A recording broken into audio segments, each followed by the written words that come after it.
Recetas de cocina para ser feliz. Dr. Adrián Salama. Introducción. La idea de este libro se debe a que mis pacientes me pidieron que escribiera un apoyo a su crecimiento en psicoterapia.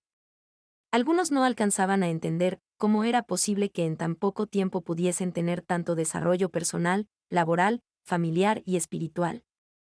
Cuando les comentaba la filosofía de vida que yo seguía, me pedían que les explicara más. La realidad es que creo que es más fácil escribir un libro que ir uno por uno explicando mi filosofía, y es por ello que terminé accediendo a sus peticiones y nació esta obra. El primer desafío que encontré fue describir mi filosofía, cómo la explico de tal manera que todos puedan leerla y adaptarla a sus propias vidas. La respuesta no es sencilla, ya que con cada uno de mis pacientes he aprendido algo. Ese algo me ha llevado a reinventarme tantas veces que no podría decir que la filosofía que sigo es la misma hoy que la que tenía hace un año. Sin embargo, la esencia de esta sigue siendo la misma. Yo padecí hace ya muchos años de una enfermedad conocida como fiebre del Mediterráneo, que en mí se manifestaba como contracturas musculares y dolor intenso generalizado. Conforme me fui conociendo me di cuenta que mi enfermedad no distaba mucho de enfermedades comunes como la gripe, la diarrea o las infecciones. Todo esto me llevó a darme cuenta que los síntomas que presentamos son solo mensajes que el cuerpo usa para comunicarse. Y que son perfectos maestros para aprender. A lo largo de mis estudios he visto que estas enfermedades, estrés, gripes, dolores de cabeza y otras, son causadas por todas las alternaciones psicológicas y problemas que revolotean en nuestras cabezas. Muchas de las ideas recurrentes que siguen actuando a pesar de que las queremos detener, nos dañan día a día, y es por eso que no podemos llegar a ser las personas que idealizamos. Agreguemos a esto todos los resentimientos que podemos tener, todos los recuerdos no gratos que nos acechan a la fecha, entre otras cosas, pueden ser la causa de no sentirnos felices, así como evitar tener un mejor futuro y evitar seguir evolucionando como seres humanos.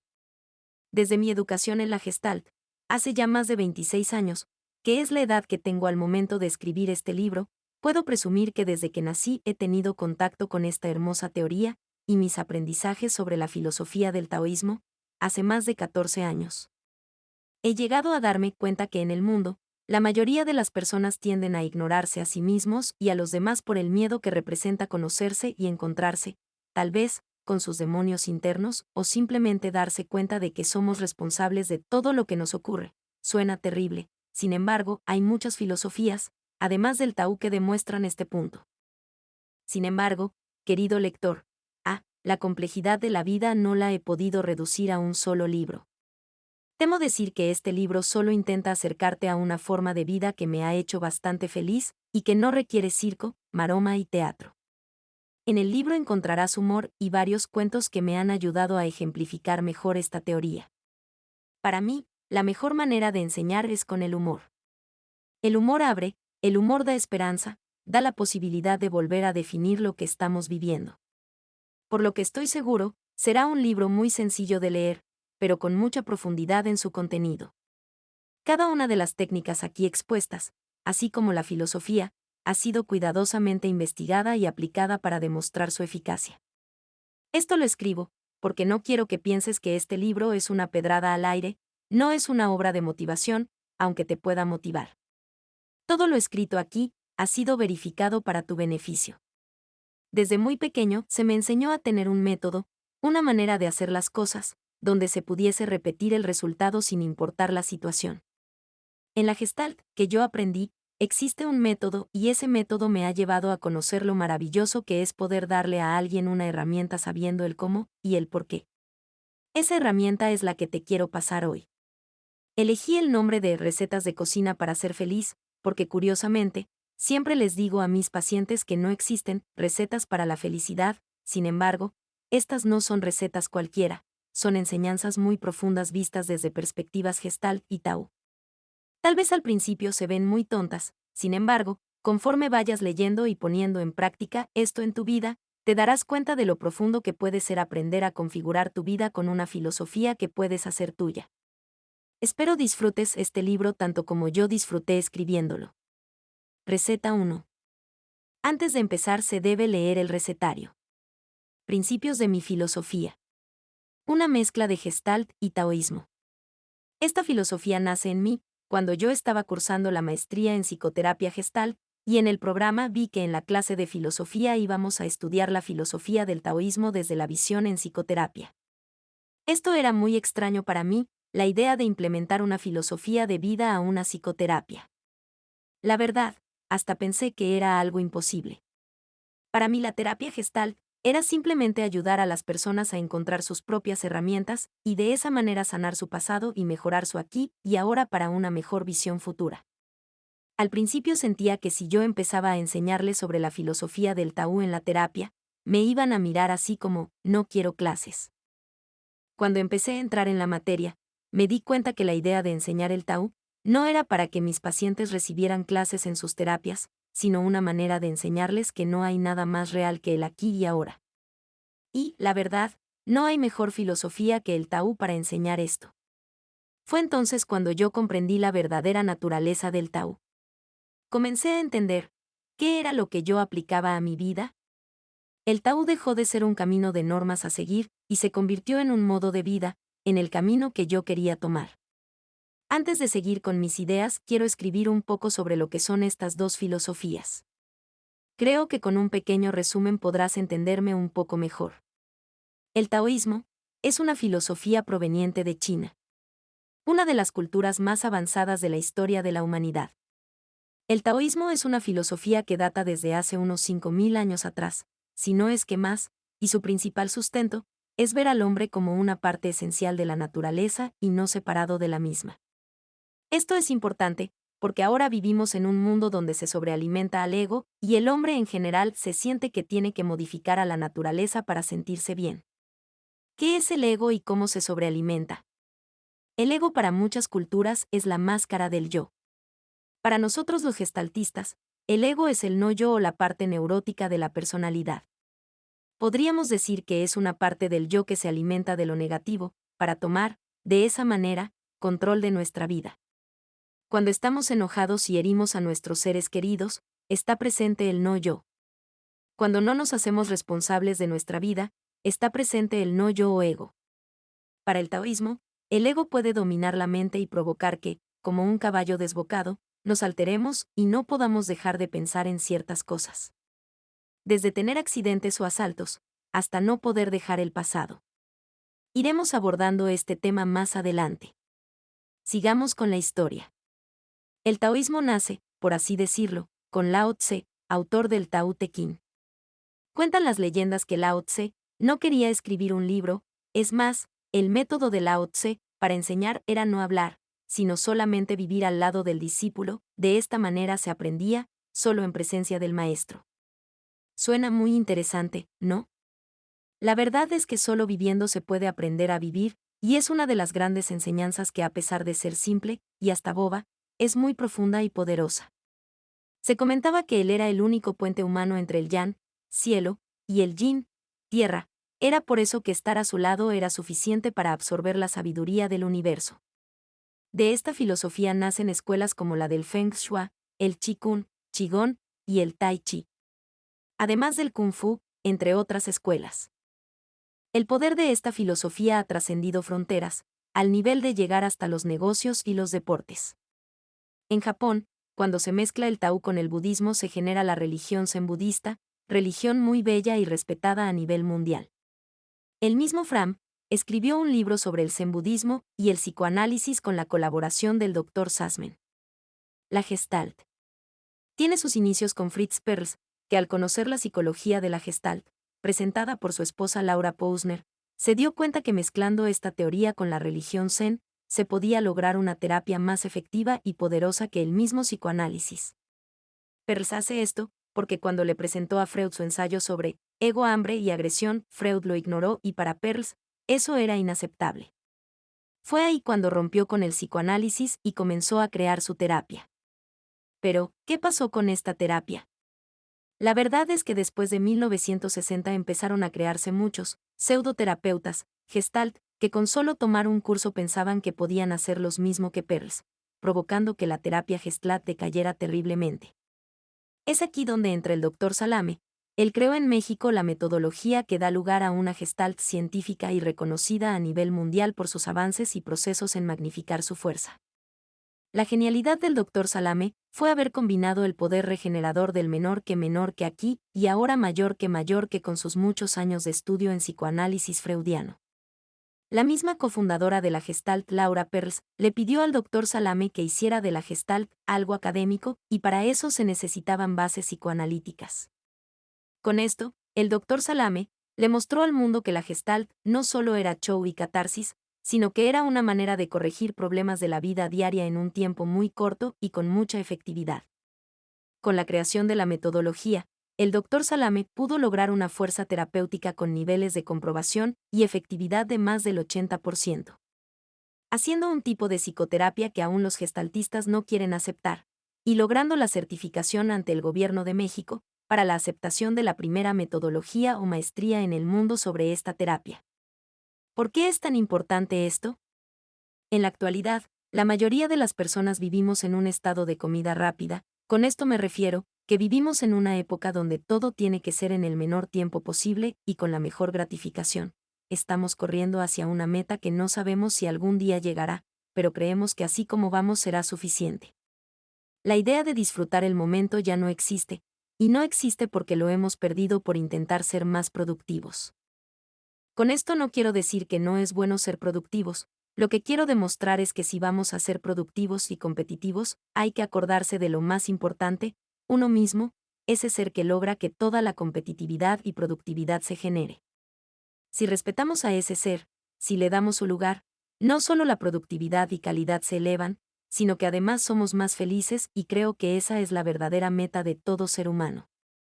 En la filosofía que combiné, intento enseñar que la vida, es mejor vivirla en el presente, porque es el único tiempo en el que se puede vivir.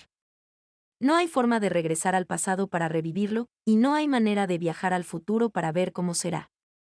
El aquí y ahora, término que usaré mucho en este libro, es una de las grandes metas, por no decir la única meta que todo ser necesita para realmente poder vivir feliz.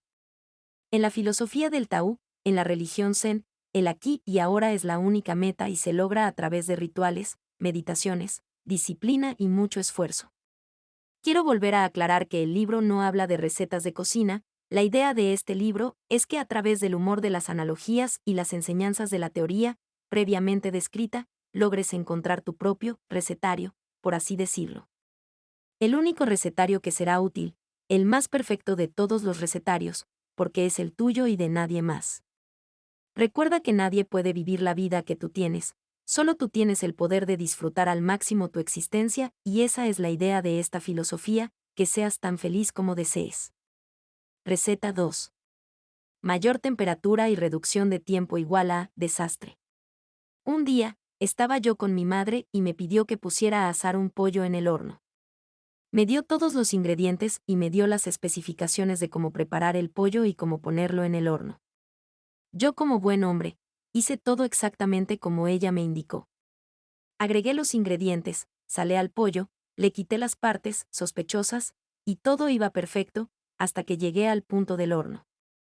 Todavía recuerdo ese día, haber preparado el pollo, abrió mi apetito de una manera bárbara, por lo que al momento de ponerlo en el horno yo ya tenía muchísima hambre. Esto influye muchísimo en la historia. El pollo tenía que pasar 2 horas en el horno a 250 grados centígrados, pero yo, como ya me estaba muriendo de hambre, dije, pues si se hace en 2 horas a esa temperatura, siguiendo una lógica absoluta lo pongo a 500 grados, y seguro se hace en 1 hora. Si mi horno hubiese alcanzado los 750 grados, lo hubiera puesto a esa temperatura. El resultado, como toda persona que sabe de cocina puede imaginarse, fue un pollo completamente quemado por fuera, y crudo por dentro. Mi madre casi me mata al ver el resultado y mi familia se vio obligada a comer ensalada y sándwiches. Esto es un excelente ejemplo de lo que se conoce como no tener paciencia, y es el perfecto resultado de lo que pasa cuando no se obedecen las reglas de la vida y el tiempo. Este punto se puede ejemplificar mejor al narrar la historia de unos alfareros de Sudamérica que hacen figuras con hilos de metales preciosos. Su arte es tan difícil que es apreciado en todo el mundo. Para que alguien pueda aprender a ser alfarero, el maestro lo somete a una tarea imposible de realizar, tarea que el alumno no sabe que es imposible. Con esto se sabrá si el alumno es merecedor de tan perfecta enseñanza, donde la paciencia es lo más importante. La mencionada tarea que se les pone a los alumnos es hacer que una gelatina se haga piedra. Para ello, se le pide al alumno que revuelva el químico durante días. Al tercer día, si el alumno ha persistido, se le otorga el derecho de aprender, pero son pocos los que lo consiguen. ¿Por qué entonces es tan importante la paciencia? En el Oriente, la paciencia es la primera regla que se enseña a los alumnos y para los taoístas, mientras más paciente eres, más te acercas a la iluminación. En el Tao dicen que tenemos en nosotros todo el poder que buscamos, solo tenemos que esperarlo, pues se ha escondido entre la vida ajetreada que llevamos. Si logras tener paciencia y esperar, es seguro que el poder despertará en ti y la felicidad vendrá brotando como un río. Meditar es tener paciencia. Mientras más me acerque a mí mismo y más paciencia me tenga, más herramientas encontraré para ser feliz. Tú ya tienes todo lo que necesitas para ser feliz, solo tienes que dejar de buscar afuera y acercarte a ti mismo. Desde el punto de vista de mi recetario, en lo que a la comida se refiere, tener paciencia, significa comer o no comer, y ese fue mi dilema. No creo que todos cocinemos, sin embargo, puedes encontrar en tu vida diaria algo en lo que el tiempo sea necesario para su desarrollo, preparación o deseo. A esto me refiero, si queremos algo, muchas veces tenemos que esperar. Si tenemos que depender de otros para ciertas tareas, tenemos que esperar. Y es aquí donde radica el poder de decisión. Esperar en forma meditativa o esperar desesperado. Esa es nuestra decisión. Ejemplifico. Un amigo muy querido estaba en una carrera y trabajo donde la espera era parte importante. Uno de sus proyectos de la escuela era editar algunas películas hechas por él y sus compañeros. Yo lo estaba acompañando, cuando me dijo, ahora viene la parte más lenta. Yo pregunté por qué y me dijo, ahora viene el render, y eso se lleva como 5 horas, de las cuales no puedo hacer nada. A los que no saben de computación como yo, la palabra sonó terrible y más por el tiempo que se lleva. Sin embargo, él me explicaba que esto es, que la computadora tiene que afinar ciertos detalles de los gráficos y para que quede todo perfecto lleva muchísimo tiempo. Después de esta explicación, le dije, ¿y si en ese tiempo en vez de estar pegado a la computadora, haces otra cosa? Me dijo que no se podía, porque si algo fallaba y no estaba al pendiente, podía irse todo a la basura. Entonces yo, muy filósofo, le propuse que meditara el tiempo necesario y disfrutara de sus 5 horas frente a su equipo viendo cómo una flechita se movía. Me miró con cara de ¿qué? Y me contestó, 5 horas sentado con los ojos cerrados y diciendo no gracias. Es increíble que para muchas personas, hoy en día, meditar es ese tipo de acción. Yo le contesté que eso es solo en ciertas meditaciones y algunas comedias. La realidad de la meditación está en simplemente estar contigo mismo y disfrutar de tu presencia. En ese momento me miró y me preguntó ¿y cómo podía hacer eso sin tener que estar diciendo Le dije que con estar ahí sintiendo y respirando, viendo internamente y escuchando los mensajes que surgían en su mente, poco a poco iba a descubrir su propio ser. Terminé diciéndole que con que le dedicara 10 minutos de las 5 horas que tienes que estar ahí, iba a ver lo increíble que se sentía. Para no alargar el cuento, lo hizo y luego se puso a leer. No sé si le funcionó o no, pero sé que al menos hoy sabe que puede hacerlo. Esta historia muestra muy bien lo que podemos hacer cuando tenemos que esperar sin poder hacer mucho, como por ejemplo, cuando esperamos a alguien, entre otras situaciones. Imagina el trabajo que haces todos los días. En todo trabajo siempre hay momento de pausa, así como en la vida. Momentos en los que no pasa nada y sin embargo en vez de aprovecharlos, para estar con nosotros mismos los pasamos momentos en un estado letárgico, en un estado pasivo. Aprovecha estos momentos, pues son momentos muy especiales que se nos otorgan en la vida agitada que casi todos llevamos. Aprovecha el ir en el coche y disfrutar del tráfico. ¿Cómo? Usa ese momento para estar dentro de ti. Aprovecha ir en el transporte público, aprovecha los momentos de la comida, come en vez de pensar en lo que pasará dentro de un rato. El éxito de la paciencia es vivir intensamente el poder del aquí y ahora. Ahora, regresando a mi primer ejemplo, cada vez que preparo pollo, y hay que esperar que se cocine en el horno, me quedo meditando todo el tiempo que se necesite. Eso lo es todo. La realidad de la meditación es que es tan sencilla, y sin embargo nosotros nos complicamos la vida, pensando que meditar tiene que ver con estar sin hacer nada. Toda meditación, en general, es esperar a que algo en el interior se despierte, esperar a que el ser interno deje de tener miedo. ¿Por qué tiene miedo este ser interno? La verdad, es porque hemos pasado toda nuestra vida o la mayoría de ella, sin escucharlo, sin escucharnos a nosotros mismos, y es por eso que el ser interno tiene miedo, ha pasado tanto tiempo, que no nos hemos hecho caso, y abusamos de nuestro ser. Que, cuando hacemos una meditación, nuestro ser interno, no puede creer que le estemos dando un tiempo. Hay ocasiones en las meditaciones en las que la persona que practica no puede concentrarse, ni en su respiración. Este tipo de problemas que surgen en la meditación son límites que se nos interponen para no poder llegar a conocernos mejor. Todas estas situaciones en la meditación son perfectos ejemplos de las barreras que debemos eliminar. Cuando en meditación nos ocurre algún tipo de situación donde no nos podemos concentrar, es seguro que ya estamos muy cerca de llegar a un estado meditativo profundo. Cuando algo así ocurra, no te desesperes, sigue intentando, pues es seguro que pronto conocerás estados meditativos nuevos. Permítete tener paciencia y escucharte a ti mismo. No hay nadie más importante que tú mismo. Para muchas personas, la idea de tener paciencia resulta casi imposible. Hay varias razones, pero una de las principales es porque han sido aprisionados por la idea consumista de, mientras más produces más vales.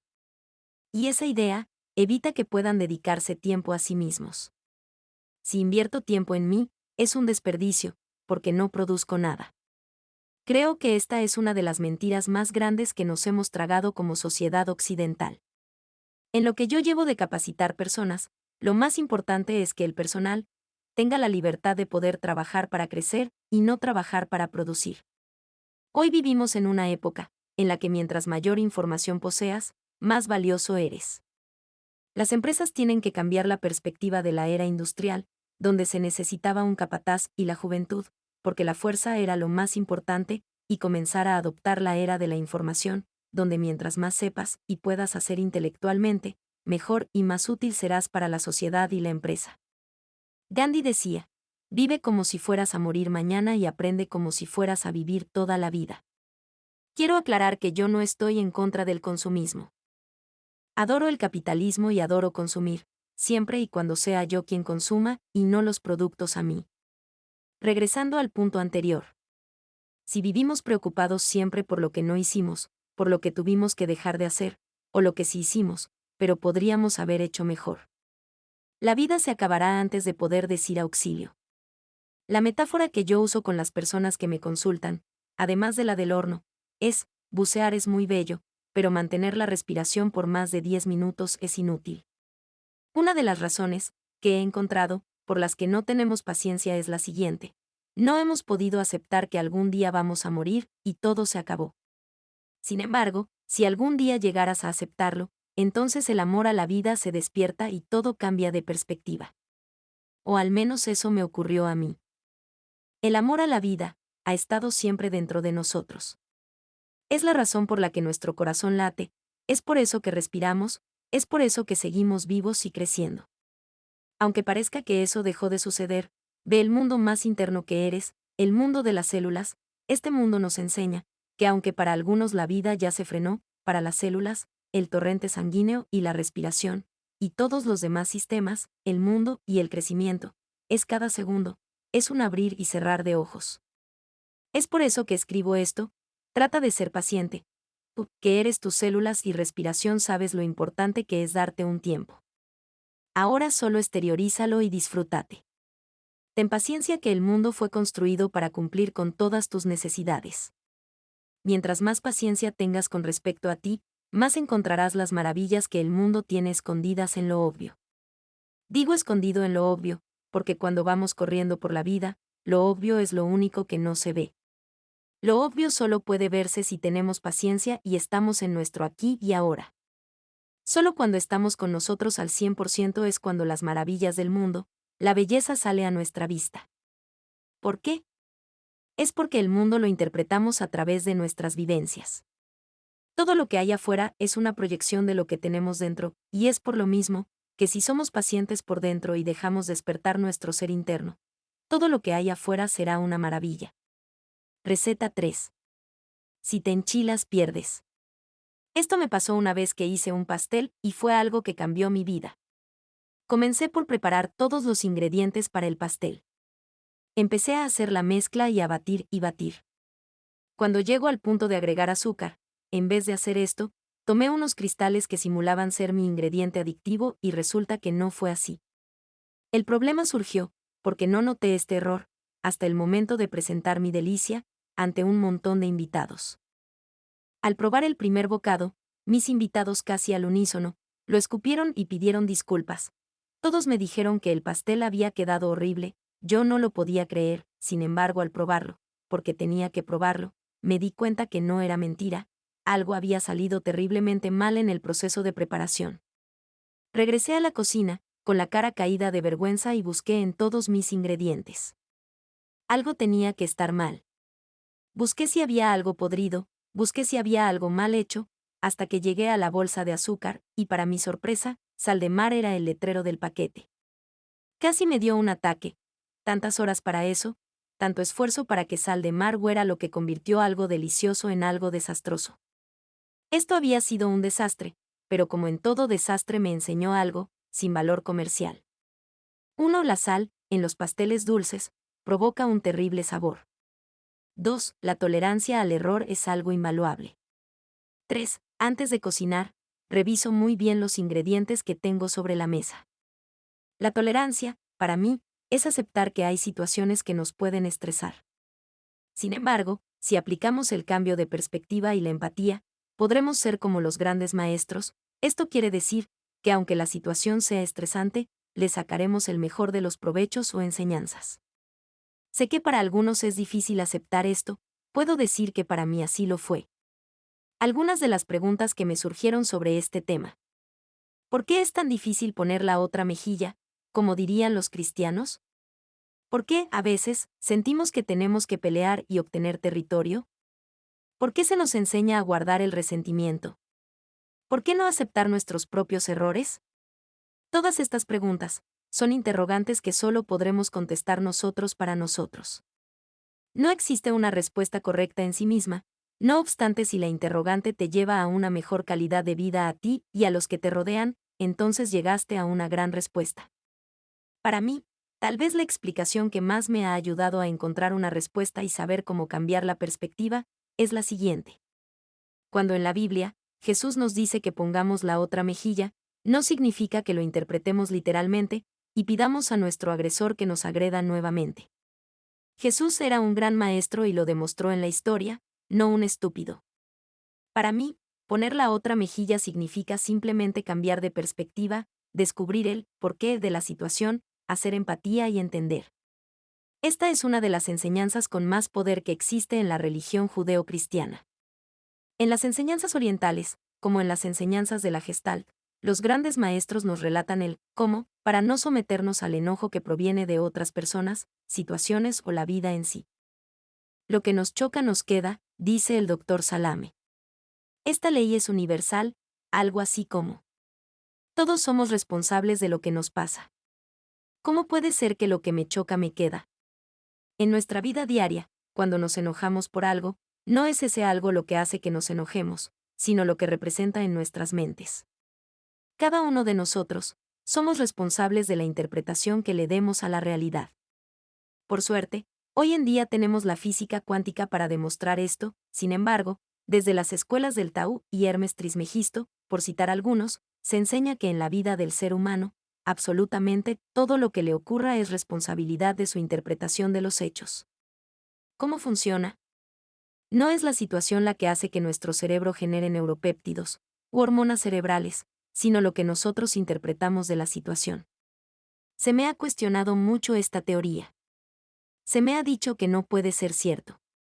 Que hechos de la naturaleza, como terremotos, como huracanes y otros eventos, no pueden ser responsabilidad de una persona. En parte tienen razón y en parte no. Según Carl G. Jung, todos tenemos un inconsciente colectivo y por lo mismo hay responsabilidades colectivas. Un terremoto que azota a toda una población puede implicar que para ese pueblo era necesaria esa situación para su enseñanza. Sin embargo, sentirnos responsables ante un evento de esta magnitud también nos da algo que muchos no entienden, y es el poder de decidir. Siempre vamos a tener dos caminos, por lo menos, para interpretar. Uno de los problemas que más tenemos los seres humanos es que estamos acostumbrados a ver lo negativo. Sea por la cultura, la sociedad, las noticias, etc. La realidad es que vemos más lo malo que lo bueno. Entonces estas situaciones, que pueden ser miles, provocan en nosotros una reacción inconsciente, de supervivencia, de poder, de eros o tánatos, etc., y reaccionamos. Esto no quiere decir que justifique los hechos, sino que hay algo más profundo en un idiota que la palabra en sí. Como ejemplo, si voy caminando por la calle y alguien me grita idiota y yo me enojo, quiere decir que una parte de mí sí se siente idiota y es por eso que reacciono para defenderme. Sin embargo, si yo sé que no soy un idiota, entonces no me enojo o simplemente no creo que esa palabra sea para mí, y sigo con mi camino. Toda decisión que tomemos afectará nuestro destino, y será siempre una excelente decisión para el momento en que se tomó. Y es por eso que no existen buenas o malas decisiones. No hay casualidades, sino causalidades o consecuencias. Regresando al ejemplo de lo que me choca me queda. Si una persona me agrede, lo que realmente está agrediendo es a su propio reflejo, pero ¿por qué una persona agredería a otra persona que le refleja su vida? Cuando nos enojamos, lo más conveniente es querer desquitar nuestro enojo. Sin embargo, automutilarnos no es una alternativa, aunque a veces sí, esta alternativa es más una enfermedad o provoca una enfermedad, y es por eso que preferimos lastimar a otro. Puede ser a alguien desconocido o a alguien que queremos. Cuando lastimamos a alguien desconocido, o creemos que lo hemos lastimado, sentimos que ya nos liberamos, sentimos, a veces, que el enojo ya fue resuelto. Es por eso que gritar en un estadio de fútbol es tan relajante para tantas personas. En cambio, cuando lastimamos a alguien querido, muchas veces es porque pensamos que es más fácil que nos perdonen o simplemente porque son las personas más cercanas y queremos un poco de libertad. Esto ocurre mucho en las parejas, sin reparar en las consecuencias que estos actos puedan causar. Al lastimar, creemos que ya nos liberamos del problema o emoción, cuando en realidad lo único que hicimos fue provocarnos karma, y no frenándose ahí, también hemos evocado resentimiento de la persona a la que lastimamos. Es por eso que regresando a la enseñanza de Jesús, en vez de responder con odio, responde con amor, que es precisamente lo que necesita la otra persona. Y si no puedes dar amor, da un simple gracias. Gracias, porque esa persona nos libera de karma. Si algo semejante nos pasa, quiere decir que nuestro karma se está limpiando. Gracias porque hemos podido ser de ayuda. Ahora esa persona está liberada y nosotros, como nos conocemos bien y sabemos que no somos lo que nos dijo, seguimos con nuestra vida. Si podemos decir gracias en estas situaciones, si podemos apreciar lo bueno, la enseñanza, nos convertiremos en seres superiores. Buda dice en sus grandes enseñanzas, con el odio jamás se ha solucionado el odio. Solo el amor apaga al odio, y esa es la ley. Cuando alguna situación de tu vida te frustre, lo único que debes evitar es la autotortura. ¿Cómo? Evitar agredirnos con palabras como, qué bobo, o, como eres tonto, en lugar de esto cambiar la perspectiva y pensar, ¿qué aprendo de esto? ¿O cómo puedo hacer para sacarle lo mejor a esta situación? Todo, absolutamente todo lo que nos pasa en el mundo es por y para algo. La respuesta solo la tienes tú mismo. Deja que otros griten y se ofendan, pero no seas tú quien se agreda. Nunca seas tu propio verdugo. Solo con aprender a tolerar a los otros y las situaciones que nos ocurren, lograremos la felicidad que hemos buscado. El doctor Salame enseña que, cuando alguien nos quiera hacer daño, nos diga algo malo o nos ocurra una situación desagradable, simplemente contestemos o pensemos gracias, y de esa manera no compramos lo que la otra persona nos dijo o lo que la situación desagradable pudo crear. En palabras más sencillas, no caemos en el juego, ya que para pelear se necesitan dos. Uno de mis maestros en la carrera de psicología me contó una vez que dos sordomudos peleaban fuertemente, con señas se decían fuertes palabras e insultos. Cuando uno de ellos, que había aprendido a ser tolerante, entró en razón, le dio la espalda a su compañero, para así terminar la pelea. Este sordomudo salió del juego, y aprendió a no joderse la vida. En el caso de una situación de aparente frustración, antes de enojarte contigo o alguien, frénate, concéntrate en ti mismo y busca lo que puedes aprender y por dónde te está llevando la vida. Sé que al principio parece ser difícil, pues ya he caminado este camino, sin embargo, es igual que aprender a andar en la bicicleta, se requiere paciencia, tolerancia y mucha práctica. Al final verás que todo ha valido la pena. Es mi sueño lector, que estas simples pero profundas palabras logren incrementar en ti la conciencia de tolerancia. Ese incremento, por pequeño que sea, se verá reflejado al 1000% en tu vida. Con que empieces a ser un poco tolerante, poco a poco, como se extiende la humedad, te volverás más y más tolerante, y llegarás a la cima de la montaña de la felicidad. Receta 4. Si no te lo comes, el coco vendrá a asustarte. Creo que todos en nuestra vida hemos pasado por el regaño de, hasta que no termines, no te levantas de la mesa, o sabes cuántas personas no tienen que comer. Todas estas frases que los padres alguna vez nos dijeron, y nosotros, sin capacidad de filtrar lo que es real, de lo que no lo es, creímos. Estas frases son solo ejemplos de todas las barbaridades que nos podrían haber dicho, sin embargo, creo que hay frases o mensajes aún peores, como, estás gorda, las niñas lindas no hablan, los niños no lloran, entre otras, que lo único que provocan es un estado de neurosis latente. Y digo latente, porque al principio parece que estos mensajes no hacen nada, sin embargo, con el tiempo, estas ideas falsas se van internando en lo más profundo de nuestro ser y regresan con más potencia, afectando nuestro presente y futuro.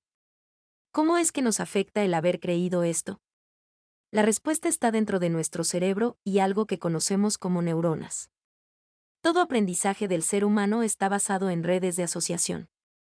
Esto en español es un montón de neuronas que se juntan con cierta información y se activan cada vez que algo similar a la primera experiencia se recrea. Si a esto le agregamos una dosis de emociones, o neuropéptidos, hormonas dentro del cerebro, la asimilación será mucho más potente. Un gran ejemplo es el siguiente. Si a un niño se le dice que no toque las ollas de la cocina, porque están calientes y se puede quemar, tal vez si es obediente siga la indicación, sin embargo esto es casi imposible, porque una de las cualidades del ser humano es la curiosidad. Por lo que mi madre hizo lo siguiente conmigo. Sabiendo que por más que me dijera que no tocara las ollas lo haría, pensó en algo muy creativo. Puso una olla experimental, esto es, una olla con la temperatura suficiente para quemarme, pero no para lastimarme. Para el sujeto de experimentación, o sea yo. Ese día me acerqué a la cocina y vi la olla sagrada, sin saber que todo era un plan macabro para mi enseñanza. Me acerqué y en mi mente estuvo presente el, no toques las ollas de la cocina, por lo que yo la toqué. El resultado fue un tremendo quemón, y el aprendizaje que ollas en la hornalla significa no tocar. Esto es un gran ejemplo de lo que significa asociación de neuronas a favor de la salud. Ahora, ¿qué ocurre si en vez del aprendizaje sano y experimental, pasamos por un aprendizaje de miedo? Algo así, como en vez de enseñarnos por las buenas, nos enseñaran gritándonos y castigándonos. A esto me refiero, en vez de la olla experimental, la olla de verdad, el niño que se quema y en vez de ser cuidado por su madre, es reprendido, se le grita y además se le dan unas nalgadas. La realidad es que el niño o niña ya está pasando por un infierno, como para que se le siga acrecentando. Es un aprendizaje fuerte, y sin embargo puede tener repercusiones en el futuro, a lo mejor esa persona no vuelve a tocar nada en la cocina, o termina teniendo resentimientos con su madre, padre o tutor y repercute en sus relaciones futuras. Lo que puede ocurrir en la mente de un ser humano, si se le enseña con miedo, nadie lo sabe, lo que sí podemos conocer es el resultado. Otro ejemplo de cómo los mensajes que nos tragamos nos afectan en lo profundo de la psique es. Imagina que a un niño siempre se le ha dicho que es tonto. Todos los días se le dice lo mismo, se le dice que es tonto. Un día este niño hará algo en la escuela, la maestra le dirá que está mal y se dirá a sí mismo, eres un tonto, sin embargo esta no es su voz, sino la de un padre o figura de autoridad que se lo dijo. Estas pequeñas neuronas, que están asociadas para un fin, solo lastiman al yo de la persona. Y lo peor es que ahora no necesita a sus padres o figuras de autoridad para esto, sino que él mismo se lo dirá y confirmará. Creo que ya está mejor explicado, el daño, de un mensaje que creemos tonto, puede ocasionar. ¿Cómo saber cuáles son los pensamientos que me hacen daño, me limitan y cómo quitármelos? Todo pensamiento que nos lastime y diagonal o nos limite, es un pensamiento menor que introyectado mayor que, todo pensamiento que nos haga sentir mal. Lo primero que hay que entender es que los padres no hicieron esto para lastimarnos a propósito, sino que es una conducta que se va repitiendo conforme pasan las generaciones, por lo que echar la culpa no es la solución de este conflicto. La realidad es que solo queda en nosotros poder eliminar estas barreras impuestas por generaciones y generaciones. El ejemplo más sencillo de relatar para demostrar las ideas limitadoras y que lastiman nuestra persona está en las ideas sobre el dinero. El dinero no crece en los árboles, crees que estoy hecho de dinero, y muchísimas más frases. Para poder identificar qué pensamientos nos lastiman y diagonal o limitan, tenemos que regresar a la meditación. Con la meditación podemos llegar a ser conscientes de lo que nos decimos todos los días, en todo momento, ese diálogo interno que tenemos conforme hacemos nuestras labores diarias. Ya una vez localizadas las frases que nos decimos, una de las técnicas que a mí me funcionó de maravilla, es decir después de cada pensamiento negativo la palabra cancelado e inmediatamente después de esto corregir la estructura del pensamiento. Un ejemplo. Estornudo, me duele un poco el cuerpo y me digo, seguro me va a dar grip, en ese momento me detengo, me doy cuenta de lo que me digo y exclamo para mis adentros o en voz alta, cancelado, yo estoy sano, con esto a lo mejor no evito enfermarme, pero es seguro que me da muchísimo menos fuerte que si me dijera la primera frase. Poco a poco los grupos neuronales se van adaptando a la nueva forma de pensar y las memorias negativas van perdiendo fuerza y por lo mismo desconectándose. A esto se le conoce como decretar. Cuando yo decreto pensamientos positivos a mis adentros, inmediatamente estoy creando un mundo mejor para mí. Esto sirve con todo, si aprendemos a cancelar lo negativo y a reconfigurar nuestras ideas, en poco tiempo nuestro pensamiento será más sano y lo que nos rodea cambiará de tono, ¿cómo? Muy sencillo, si cambio mi forma de pensar, cambio mi forma de ver la vida. Todo pensamiento genera una corriente electromagnética, una frecuencia, por así decirlo. Si constantemente estoy enviando frecuencias electromagnéticas negativas, o pensamientos negativos, éstas se encontrarán con otras frecuencias de la misma índole, y en mi vida diaria me encontraré con frecuencias negativas o eventos negativos. Es por eso que se dice cancelado y se reconfigura el pensamientos. Si yo aplico el término cancelado, inmediatamente estoy eliminando las frecuencias negativas, y si además reconfiguro mi pensamiento y me enfoco en algo positivo, las frecuencias que encontraré en mi camino será igual o mejor a la que estoy creando. Conforme yo vaya creando mis pensamientos y frecuencias positivas, la realidad que me rodea se irá acomodando o creando, por así decirlo. Si a un hecho malo, le pongo una imagen, pensamiento o palabra positiva, inmediatamente ese hecho se convertirá en una enseñanza en vez de una tragedia. La realidad es una, y la manera en cómo interpretamos esa realidad es otra. Por ejemplo, para mí un árbol puede ser un árbol, pero para un biólogo, tal vez ni siquiera lo que para mí fue un árbol, lo sea, tal vez es un arbusto, una palma o un bambú. Esto es lo que quiero señalar. La realidad es como la vemos, como pensamos que es. Es por eso que si mi realidad la veo como una vida llena de salud y armonía, es seguro que mi vida estará llena de salud y armonía, a diferencia de las personas que ven un mundo de escasez. Para ellas, al mundo siempre le faltará algo. Con esta información tal vez no eliminemos todos los mensajes negativos que pasamos a las siguientes generaciones, como a nosotros nos los pasaron, pero sí es seguro que si les paso esto, ellos tendrán la herramienta de decir, cancelado, cuando presenten una idea limitadora o dañina y con eso creo que es suficiente para que puedan seguir evolucionando. Nosotros somos los únicos que nos podemos poner las piedras en el camino, y es por eso que solo nosotros podemos saltarlas, quitarlas, patearlas, esquivarlas y todo lo que se te ocurra. Receta 5. Si comes, come. Si duermes, duerme. Si cocinas, cocina por amor a Dios, si no, sal de la cocina. De lo que he escrito hasta ahora, el siguiente término es la clave del éxito culinario, o al menos para mí sí lo es. Es el calor del fuego y el corazón para cocinar. Sin el siguiente aprendizaje, Nada de lo que se pueda decir o se haya dicho en este libro tiene razón de ser. Este término al que creo se le debe dar un buen comienzo, es el presente perfecto. Lo considero como el aquí y ahora del éxito. Y no me refiero a lo que nos enseñaron en la escuela para conjugar los verbos. Me refiero a lo que nos pasa todos los días y a veces o la mayoría de las veces no lo percibimos o lo damos por inexistente. Vivir sin estar en el presente perfecto es como querer cortar zanahorias a gran velocidad sin ver. Por experiencia propia, créeme que te cortas. Para cortar a gran velocidad se debe estar presente en cuerpo, alma y cuchillo, si no, el resultado de este acto de precisión puede ser el corte, a alta velocidad, de un dedo.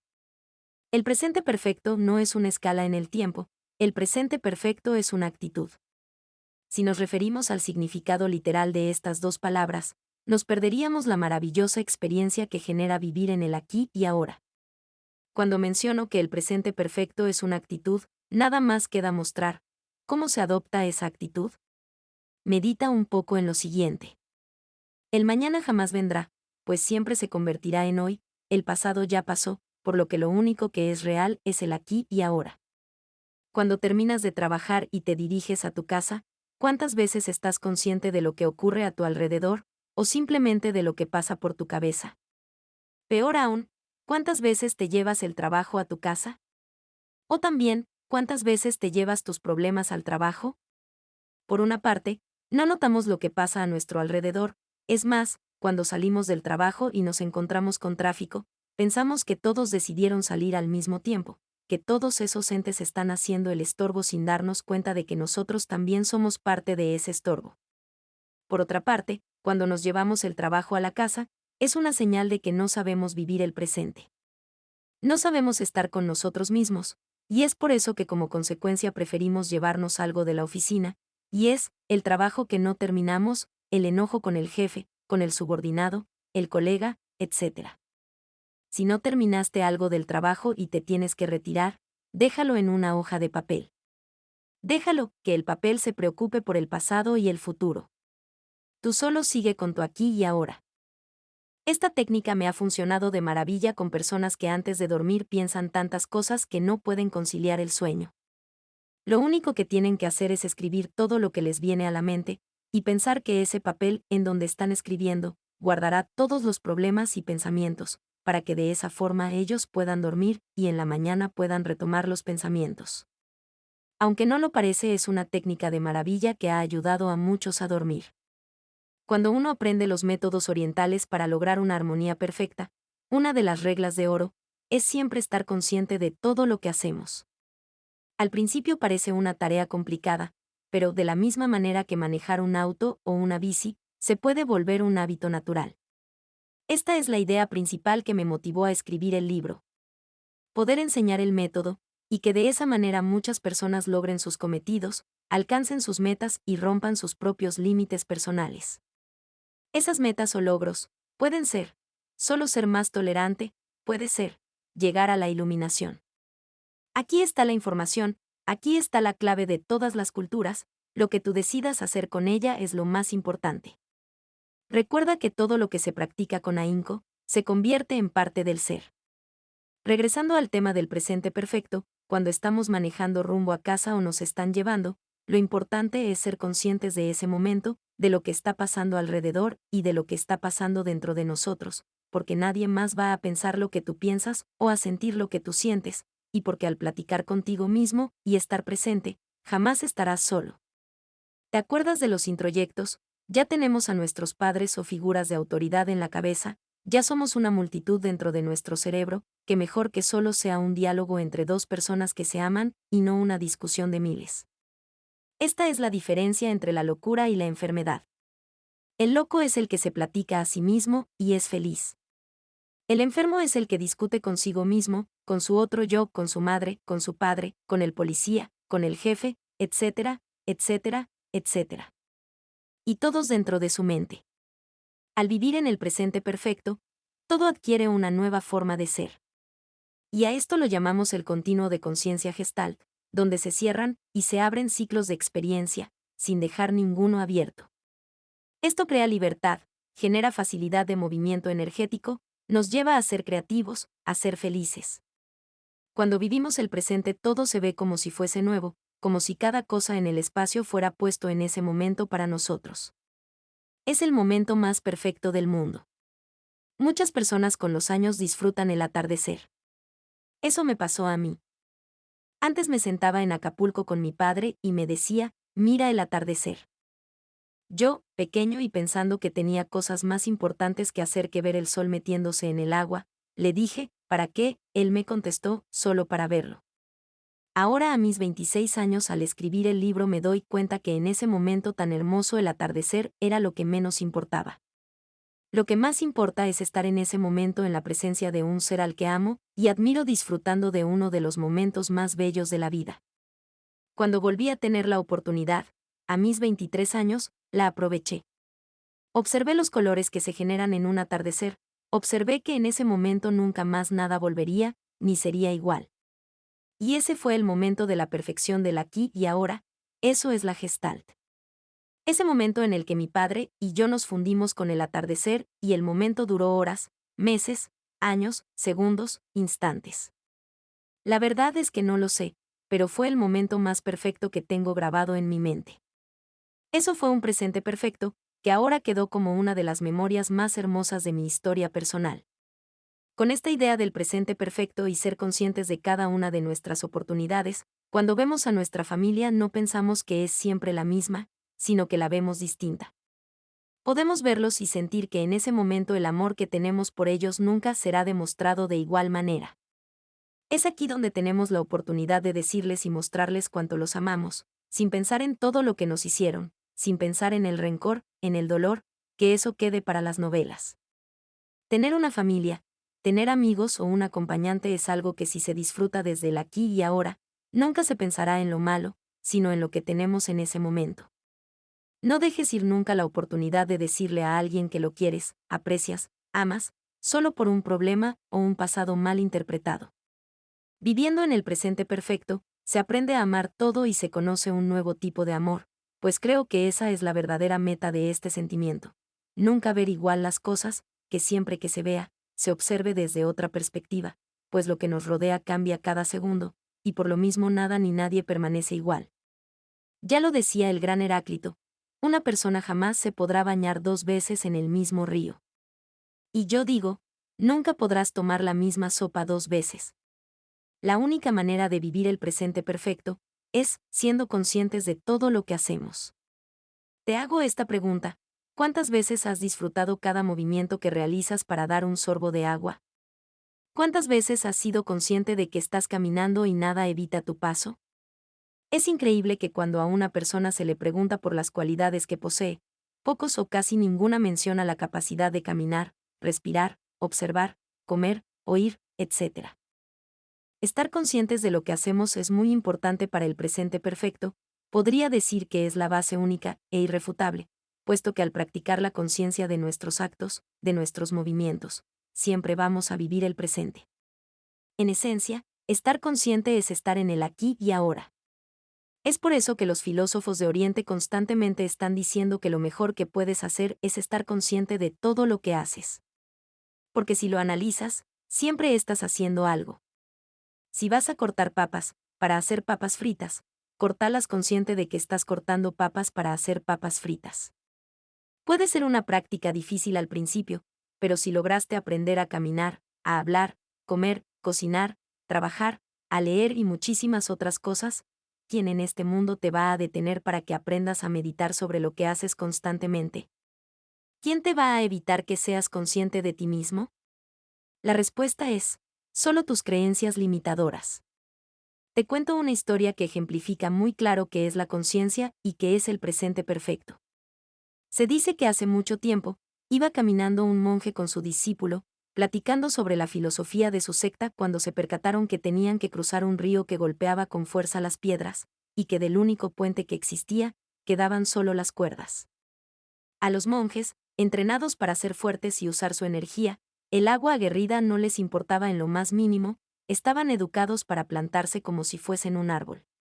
Se dice que con esta técnica un monje podía soportar a 10 estudiantes jalándolo con una cuerda sin moverse ni un centímetro. Cuando se disponían a pasar, escucharon una voz femenina. «Discúlpenme, hermanos», comentó la mujer, «¿me podrían ayudar a cruzar este río?». El monje discípulo solo pudo bajar la mirada y hacerse el que no escuchaba nada, mientras que su maestro tomó a la mujer de la cintura, la subió a su espalda y la cruzó a la otra orilla. La mujer, muy agradecida, les regaló un poco de su comida y partió a su destino. El maestro, simplemente siguió su camino silbando y meditando sobre lo maravilloso de la naturaleza. Pasó la primera noche y acamparon cerca de un viejo árbol de raíces salientes. El maestro durmió como siempre, de una manera tranquila y vigilante, descansando como un bebé. El joven monje, sin saber lo que ocurría, no podía dormir, pues en su cabeza rondaba una idea constante. Pasaron así varios días, caminando, disfrutando el maestro de cada paso que daba y de la maravillosa naturaleza, y el joven monje solo pensaba en esa idea. Fue entonces un buen día cuando el maestro le preguntó a su discípulo: «Te he observado y me he dado cuenta de que no has dejado que tu mente descanse, ¿hay algo en lo que te pueda ayudar?». El joven discípulo entonces arremetió contra su maestro: «Maestro, ¿no tenemos acaso prohibido tocar a una mujer?». Con una sonrisa, el maestro le dijo que sí. Entonces el joven monje preguntó con recelo: «Entonces, ¿te acuerdas cuando hace ya unos días, había una mujer cerca del río, y tú la tocaste y la pasaste a la otra orilla?». El viejo maestro volvió a sonreír, y con una voz dulce y misericordiosa le contestó: «Sí, lo recuerdo, pero yo dejé a esa mujer en la otra orilla, y tú hasta hoy no la has bajado. Es por eso que llevas tanta carga sobre tu cuerpo, y es por eso que no has podido dormir. Haz como yo, hijo mío, y deja a esa mujer en la orilla como lo hice yo». Esta es una historia muy conocida, y sin embargo no deja de ser hermosa. Esto es algo que siempre nos pasa. No dejamos que nuestro pasado se quede en la otra orilla, sino que lo seguimos cargando para quién sabe qué cosa. Haz lo que dice el gran maestro: deja a tu pasado en la orilla en donde debías dejarlo, y no regreses más por él. Si cumples con esto dejarás de cargar con el costal de papas que llevas de pasado. Es por eso, lector, que te invito a aprender a vivir plenamente el presente perfecto, que aprendas a observar todo desde la perspectiva de que esa situación jamás volverá a ser como antes y de que nunca más se volverá a repetir. Esto es real, es como mi pobre pollo, nunca más volverá a ser ese pedazo crudo de carne, pues ya lo quemé. No seamos ese pollo. Receta 6. Agrega agua a la sopa de pasta y deja reposar por 10 minutos. Una vez listo, consuma a su antojo. Si alguna vez has hecho sopa instantánea, sabrás que el agua es fundamental en cualquiera de sus presentaciones. Así como el agua es fundamental para poder consumir una sopa, también es fundamental para el buen funcionamiento de nuestro organismo. Solo cabe recordar que 80% aproximadamente es parte de lo que forma nuestro cuerpo. Si hay tanta agua dentro de nosotros, ¿es porque debe ser importante? No. La invención de bebidas carbonatadas y de sabores han logrado que el ser humano consuma menos agua de la que el cuerpo necesita. Esto es preocupante, ya que las funciones orgánicas se empiezan a deteriorar y el cuerpo comienza a luchar para sobrevivir. No es casualidad que haya cada día más enfermedades entre nosotros. Un ejemplo muy claro es la obesidad, las piedras renales y vesiculares, entre muchísimas otras. Tomar agua es uno de los factores más importantes en la salud del ser humano. Sé que mucho se ha dicho del consumo de este vital líquido, sin embargo, creo que recalcarlo no lastima a nadie y quiero desmentir muchos de los mitos que hay alrededor de este preciado líquido. Uno de los grandes mitos es que tomar cualquier líquido es igual a tomar agua simple. Esto es mentira. No importa que se vea transparente el agua, si tiene sabor ya no es agua. El agua limpia, insabora, inodora, incolora es el único líquido que facilita la desintoxicación del organismo. Sin embargo, también es importante la calidad del líquido que bebemos. No solo tomar agua de la llave es peligroso, sino que tomar agua de botellas cerradas no es lo ideal. Es verdad que es mejor tomar agua de botella que agua de la llave, sin embargo lo mejor en el consumo de este preciado líquido es el agua filtrada y purificada a base de ozono. Quiero incurrir un poco más en este tema, porque es importante. El agua filtrada y tratada con ozono es lo mejor que el ser humano puede tomar, después del agua de los manantiales reales. El agua ozonizada tiene la cualidad de que después de que el ozono desaparece, ya que es altamente volátil y su tiempo de vida es menor a los 15 segundos, en concentraciones estándar, el agua queda cargada de oxígeno. Cabe destacar que el ozono es una variedad alotrópica del oxígeno, el mismo elemento conformando moléculas diferentes, y es por eso que el agua con ozono es agua con oxígeno. ¿Para qué sirve que el agua tenga oxígeno? En varios estudios que se han hecho con el agua, se ha demostrado que el agua que proviene de manantiales como los Himalayas, tienen altas cantidades de oxígeno disuelto en el líquido, y es por eso que muchos de los habitantes de estas zonas tienen tan buena salud. Diferente es el agua que tenemos en las ciudades, con bajos contenidos de oxígeno. Es por eso que nuestros organismos no siempre están al 100% en defensas, en energía, en funciones, entre otras cosas. ¿Y el agua embotellada baja en sales? Lo único malo de estas aguas es que están envasadas desde quién sabe cuánto tiempo. Eso hace que la calidad del agua se vaya deteriorando con el tiempo. Recuerda que el agua, al igual que la comida, caduca. De todas maneras, si no puedes conseguir la purificación que te menciono, no te preocupes, es mejor tomar agua de embotelladoras que de la llave. Es mejor tomar 2 litros de agua a no tomar nada. Regresando a ¿por qué tomar agua?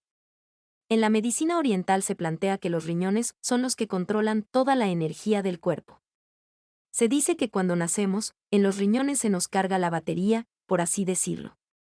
Si no tomamos agua, imagínense que somos como a un coche al que no se le pone aceite para que el motor esté bien lubricado. Con el tiempo y antes que después, el motor se desvielará y el coche dejará de funcionar.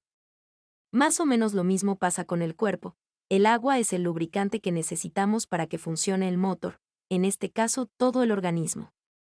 Si los riñones no tienen suficiente agua para limpiar al cuerpo, se dice en medicina china que la energía se empezará a perder. Siempre debe haber un equilibrio en la ingesta de agua. El equilibrio radica en nunca tomar más de 2 litros a menos que el doctor lo recomiende o tengas muchísima sed durante todo el día. También se plantea en la medicina china que debe tomarse agua cada vez que uno tenga sed y consumir menos en invierno, pues no se desperdicia tanta en el cuerpo.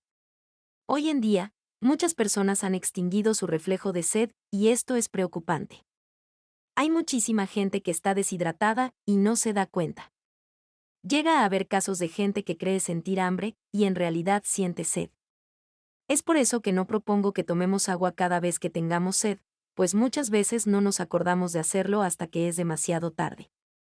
Propongo que tomemos los 2 litros diarios en todo el día, con o sin sed. Poco a poco irás recuperando tu reflejo, si es que lo perdiste, y verás que cuán benéfico fue tomar agua. En mi cocina no permito que se tome agua durante la comida. ¿Por qué?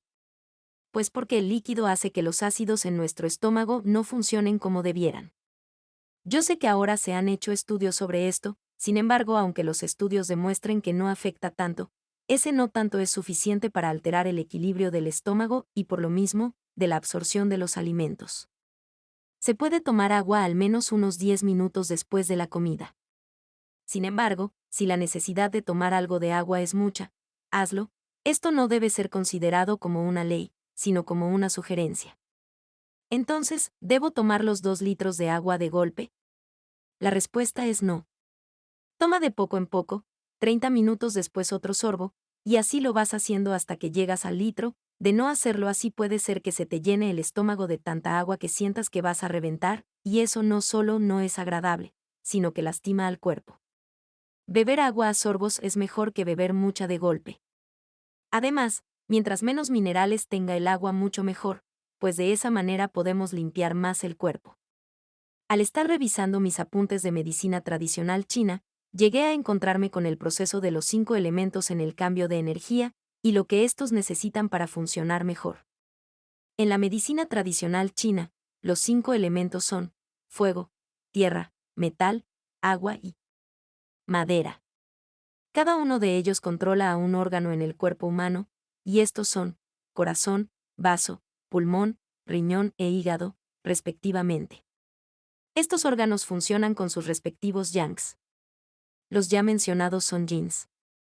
Entonces, los pares quedan de la siguiente manera: corazón intestino delgado, vaso estómago, pulmón intestino grueso, riñón vejiga, hígado vesícula biliar.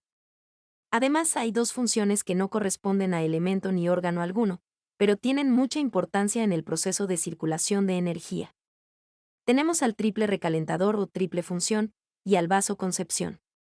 Cada uno de estos órganos participa en un proceso que tiene un horario de activación. Por ejemplo, el pulmón se activa de 3 a 5 de la madrugada, por lo que muchos de los ataques de asma se dan dentro de este horario. Después le sigue el intestino grueso, de las 5 a las 7 de la mañana. Es por eso que muchas personas van al baño en la mañana. El cambio de movimiento energético se da cada 2 horas, por lo que cada 90 minutos, el cuerpo se prepara para pasar la energía al siguiente órgano, y esto hace que a veces nos sintamos como cansados o con sueño. Pero a todo esto, ¿para qué nos sirve el agua? La respuesta está en dos órganos que rigen todo el funcionamiento de la energía, el hígado y los riñones. El hígado es el que organiza la energía y rige a todos los demás órganos, es el líder y el que mantiene la energía en flujo constante. Se podría decir que la organiza y la distribuye. Si bebemos alcohol, si comemos grasas en exceso, dañamos el funcionamiento del hígado y dañamos nuestra energía. Ahora bien, los riñones limpian y almacenan toda la energía del cuerpo. Este proceso es muy importante, ya que por medio de los riñones podemos mantener una salud perfecta. Se sabe ahora que por medio de la orina podemos saber cómo se encuentra el corazón, pues como la sangre pasa por todo el cuerpo, al llegar a los riñones estos la limpian y sacan el desecho. Después de incorporar este hábito, no nos sentiremos tan cansados cada ciclo de 90 minutos. Con todo lo que sabes que el agua puede hacer, ¿no te dan más ganas de beber tus 2 litros de agua? Receta 7. Después de una gran comida, una cama por favor. A todos nos ha pasado lo siguiente, alguna vez en nuestra vida. Nos atragantamos con un montón de comida y quedamos con el cinturón abierto, rogando que el hilo que se usó para los botones de la camisa o el pantalón sea lo suficientemente fuerte para soportar la presión ejercida por la panzota. Después de unos minutos, nos da un sueño increíble. También hay personas que sin necesidad de atragantarse con mucha comida, quedan con sueño después de comer. ¿Qué se hace en estos momentos? Muchos dirán café, otros té, sin embargo no hay como hacerle caso al cuerpo y descansar cuando lo pide. La siesta después de comer, o simplemente relajarse, tiene muchos beneficios, entre los que podemos destacar. 1. Un excelente funcionamiento orgánico. 2. Mayor aprovechamiento de la energía que se produce con la comida. 3. Menos indigestiones. 4. Mejor actitud después de descansar. 5. Mayor productividad. Todo ser vivo tiene que descansar y mejor si es después de comer. En Japón, las personas encargadas de recursos humanos llevan años promoviendo que después de que los empleados hayan terminado de comer, se les den 15 minutos para descansar, leer o incluso dormir, antes de empezar a trabajar. Con esto quiero ejemplificar que Japón es una de las más grandes potencias económicas del mundo y ha podido hacer esto gracias a sus excelentes políticas de salud para empleados y trabajadores. El descanso es vital, sea en las noches para dormir o después de comer, pues otorgamos al cuerpo un tiempo para relajarse y hacer todos los cambios químicos y fisiológicos que se requieren para lograr una excelente regeneración celular. Si tenemos una buena digestión, el cuerpo asimilará mejor los alimentos. Una excelente asimilación hace que nuestro cuerpo no retenga mucho tiempo los alimentos y por lo mismo, estos no se descompongan dentro de nosotros. Después de comer, lo más recomendable es tomarse unos 15 minutos para cerrar los ojos y descansar. Digo 15, porque de esa manera es más difícil caer en un sueño profundo y ya no descansamos. En cambio, con esos minutos, tenemos suficiente tiempo para relajarnos y seguir con el día. En la noche lo más recomendable serían 8 horas de sueño, sin embargo existen personas que necesitan menos tiempo y existen otros que requieren más de 8 horas. La realidad en los factores del descanso y el sueño es que hay que encontrar en uno mismo cuánto es suficiente descanso. Para que tengas una idea, ¿cuánto tienes que dormir para descansar bien? La respuesta está en el despertar. Si después de 8 horas te despiertas con mucha energía, entonces el descanso fue bueno. Si despiertas con más sueño, entonces considera dormir menos o más. Poco a poco encontrarás el horario perfecto para ti. En el Tíbet, Los monjes se despiertan a las 3:30 de la mañana para empezar con las meditaciones y trabajos, y se duermen a las 9 de la noche. La pregunta sería, ¿cómo lo hacen? La respuesta está en sus meditaciones.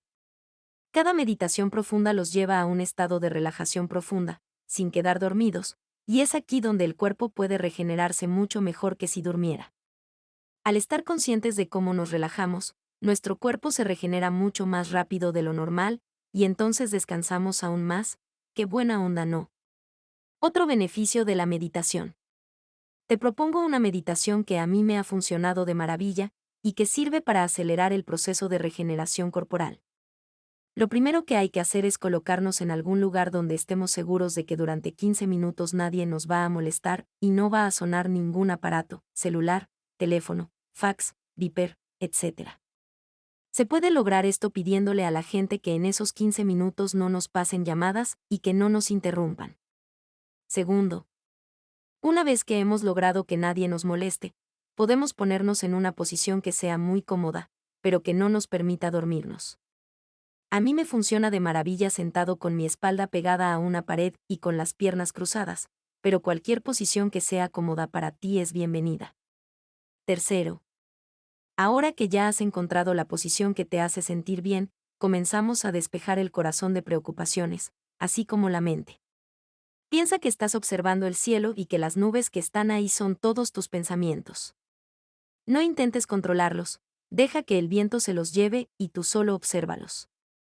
Si escuchas voces en tu mente, deja que hablen, no intentes controlarlas, pues mientras más lo hagas, más sonarán, y con mayor fuerza. En cambio, si las dejas ser, poco a poco se cansarán y dejarán de agobiarte. Piensa en tu respiración como en un mar que nunca se detiene. No intentes controlarla, simplemente deja que el aire entre a tu estómago y termine en el pecho. Siente como el aire entra frío y sale caliente por tus fosas nasales. Con la mente solo sigue tu respiración y sigue observando tu cielo interno. Ahora que ya estás concentrado en tu respiración, deja que ésta te lleve poco a poco a estados de profundidad cada vez mayores. Siente cómo se levantan y bajan tu pecho y el estómago. De esa manera te harás cada vez más consciente de tu cuerpo. Una vez que ya estés relajado, imagina que puedes verte desde afuera. Imagina la posición en la que estás colocado, y que hay una pequeña luz que emana de tu cuerpo, como si fuese tu silueta, pero un poco más resaltada. Esa luz, poco a poco, la irás haciendo más fuerte. Lo siguiente es concentrarte en tu tercer ojo, en el entrecejo. Imagina que de ahí nace una luz color púrpura o dorada que va a ir recorriendo todo tu cuerpo como si fuese una cascada. Trata de verte como si estuvieses hecho de tubos vacíos que se pueden llenar con esta luz dorada o púrpura. Imagina cómo te vas llenando desde los pies hasta las pantorrillas. Desde las rodillas hasta la cadera y poco a poco la luz va llenando cada espacio de tu cuerpo. Desde la cadera hasta el tórax y del tórax a los brazos. Con el tiempo llenarás el cuello y la cabeza. Esta luz poco a poco va a ir acelerando cada célula de nuestro organismo, haciendo que se regenere cada vez más y más rápido. Tu cuerpo está sumido en la energía más perfecta y regeneradora que posees, la energía universal. Esta energía tiene el poder de darte toda la salud y vitalidad que desees. Una vez que esta energía haya pasado por todo tu cuerpo, por dentro y por fuera, y de la cabeza a los pies, le das gracias a tu cuerpo y energía, y si quieres a la deidad en la que creas, luego te reincorporas al mundo real. No se te ocurra levantarte muy rápido, pues podrías marearte. Incorpórate lenta y pacíficamente. Ahora sí puedes seguir con tu vida, sabiéndote relajado y regenerado. Como ves, esta es una de las maneras con las que yo hago mi meditación. Tú la puedes hacer como quieras. Agrégale o quítale cosas, pero que la idea de que te estás regenerando siempre permanezca. Recuerda que mientras más profunda sea tu meditación, más y mejor será la sanación de tu cuerpo. Este tipo de meditaciones son las que se usan en muchos lugares de sanación, para lograr que las defensas de las personas que acuden a curarse se den de una manera más potente. ¿Por qué funciona esto? El ser humano tiene el poder de visualizar y crear. Si lo puedes ver, lo puedes conseguir. El poder de visualizar es tan poderoso como el poder de decretar o hablar. De esta manera, si tengo barro en mis manos y pienso en hacer un cenicero, puedo convertir a una masa uniforme de barro en un recipiente para cenizas. Cuando un carpintero visualiza una puerta con hermosos acabados, primero lo tiene que tener bien hecho en su mente, antes de poner sus manos a trabajar. Y eso es el poder de la visualización. Si lo puedo ver, lo puedo conseguir. Sin embargo, es muy importante que lo que visualice, lo vea de la manera más real posible. Porque de esa manera podré crear exactamente lo que deseo y no otra cosa. Lo mismo ocurre con lo que pedimos al Dios, a los ángeles, santos, o cualquier deidad en la que creas. Si lo que pedimos está perfectamente delimitado y podemos sentirlo y verlo, inmediatamente se nos cumple o comienza todo el proceso para que se nos cumpla lo que queremos. Cuidado, el proceso es igual pero a la inversa, cuando pensamos negativamente. Ejemplo. Me digo a mí mismo, soy un tonto para las matemáticas. A partir de ese momento toda mi energía mental se encargará de hacer realidad mi decreto. Cada vez que intente entender las matemáticas, o resolver un problema de esa materia voy a fracasar, y el por qué está en lo que me estoy diciendo a mí mismo.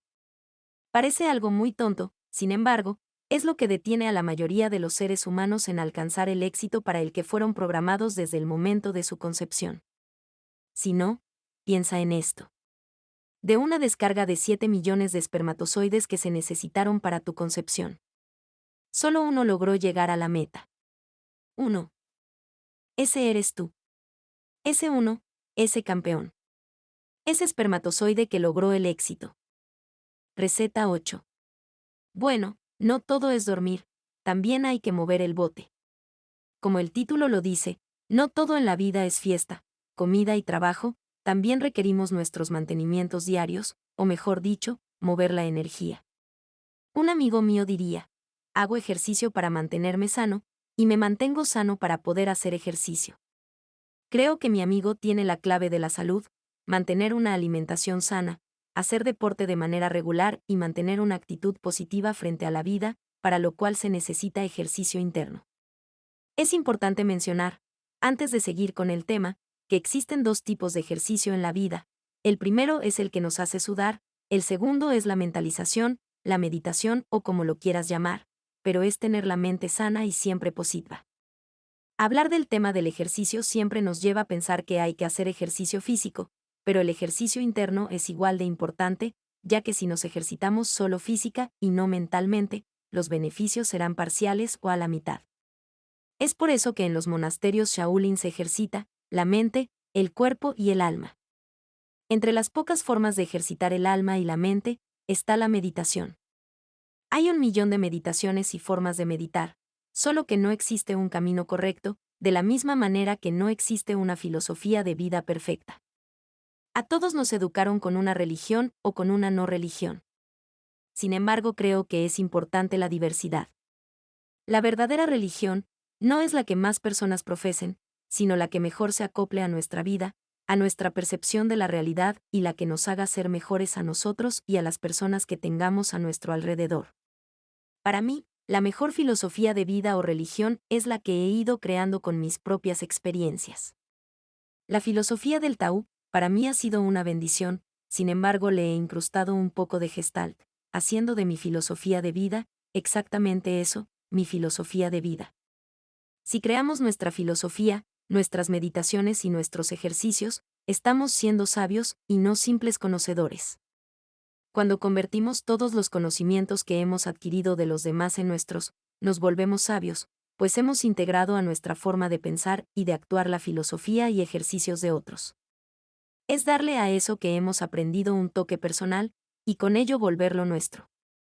No creo que necesitemos aprender las religiones de memoria, y no creo que haya que seguirlas al pie de la letra. Si una religión o filosofía nos gusta y le ponemos nuestro toque, entonces se vuelve parte de nosotros, enriqueciendo nuestro ejercicio espiritual. De por sí, cada vez que seguimos una religión o filosofía, es completamente nuestra, ya que como la percibamos o interpretemos es tan individual como los copos de nieve. El ejemplo perfecto es el pastel de chocolate. Hace muchos años nació el pastel. Luego a alguien le pareció una buena idea agregarle crema batida y una cereza y se convirtió en su propio pastel. Con esto quiero decir: no sigas las recetas de cocina al pie de la letra, experimenta y a lo mejor no queda rico, pero sabrás que lo intentaste. Esto es lo más importante, saber que al menos no nos quedamos con la idea de lo que hubiera pasado. Es bueno ser creativo, pero es mejor hacer realidad la creatividad. Receta 9. Mamma mía. Si alguna vez viste una película italiana o donde se sentaban a comer unos italianos, habrás notado que todo se comparte y todo se pasa de un lado a otro. Esta, para mí, es una gran enseñanza para lograr la felicidad. Compartir es un valor que cada uno debe intentar practicar. Si es mucho o poco lo que compartes, no importa, lo que intento que comprendas es que si compartes, reafirmas tu poder como creador y la idea de que el mundo está lleno de abundancia y no de escasez como la mayoría percibe al mundo. Hay veces que me he preguntado cuánto, qué y con quiénes compartir. Muchas de estas veces yo contestaba que todo lo que a mí me gustara dar, todo lo que yo pudiese compartir y a las personas que yo sintiera que lo necesitaban. Fue entonces cuando un buen día pensé que yo les daba a todos algo de mí, ya sea conocimiento, terapia alternativa, dinero, una prenda de vestir, mi tiempo, mi comida, etc. La verdad es que era mucho lo que yo compartía, y fue entonces cuando después de una meditación larga, me di cuenta de que yo jamás me compartía a mí. Eso sí fue un cubetazo de agua helada. Es muy cierto que hay que compartir y dar a los demás, pero si nosotros, o en este caso yo, no me otorgaba a mí, aunque fuese unos minutos de soledad, o una paleta helada, o lo que fuese, poco a poco me iría arruinando yo mismo. Darse algo a uno mismo es muy importante, pues si vivimos esperando a que otro lo haga y nosotros damos y damos sin esperar nada a cambio, tal vez un buen día nos demos cuenta que hicimos todo para todos, pero nos olvidamos de la persona más importante, y eso nunca nos lo perdonaríamos. Ahora bien, ¿qué tal si nos cuesta dar o compartir? Esto suele pasar, por lo que no te sientas mal si es tu caso. Sin embargo, si lo es, piensa. Compartir simboliza dar a otro o prestar a otro, algo que a nosotros nos ha costado conseguir o con lo cual estamos encariñados. El miedo a compartir o a dar se debe al miedo a desprendernos de algo y perderlo. Lo primero que hay que entender es que las cosas solo son eso, cosas, y que cuando estemos muertos, esas cosas no se irán con nosotros. Por lo mismo, propongo que las usemos para nuestro beneficio y no nos dejemos encarcelar por ellas. En varios libros que he leído sobre filosofía oriental, se menciona que se puede poseer algo, mas no dejar que ese algo nos posea a nosotros. Es muy cierto que vivimos en una sociedad donde mientras más tienes parece que más eres, lo cual, desde mi punto de vista, es tonto. Tú eres lo que crees ser y no lo que tienes. Recuerda que a la tumba no te llevas nada. Es por eso que si tu problema está en el apego a las cosas o personas, te recomiendo que empieces a dejar ese miedo de perder algo, pues lo único que estás logrando con esto es aprisionarte a algo o a alguien, perdiendo tu libertad, y eso es lo único que realmente posees. Creo que una de las pocas formas de aprender a compartir es haciéndolo y conociendo en nuestro interior que las cosas siempre serán cosas. De esta manera verás que mientras más compartas, como dije, no solo son cosas, también pueden ser pensamiento, tiempo, enseñanzas y mucho más, mejor te sentirás y mejores cosas vendrán. El famoso movimiento de la energía de la que el FNSHUI habla procede de esto. Si tú mantienes la energía en movimiento, mantendrás limpio tu lugar y tu vida. Si no mueves los frijoles mientras los estás cocinando, es seguro que se quemarán los que están en el fondo, pegados a la olla. Todo lo que se mantiene inmóvil, muere. Esta es una ley de la vida. En sí cuánticamente, es imposible que algo se mantenga inmóvil, pero si algo vivo queda inmóvil por mucho tiempo, es seguro que morirá en poco tiempo. Otro gran beneficio de compartirlo encontré en una revista de deportes, leí que si hacemos ejercicio en compañía de otra persona, lograremos mejores resultados en menos tiempo. La razón es bastante sencilla.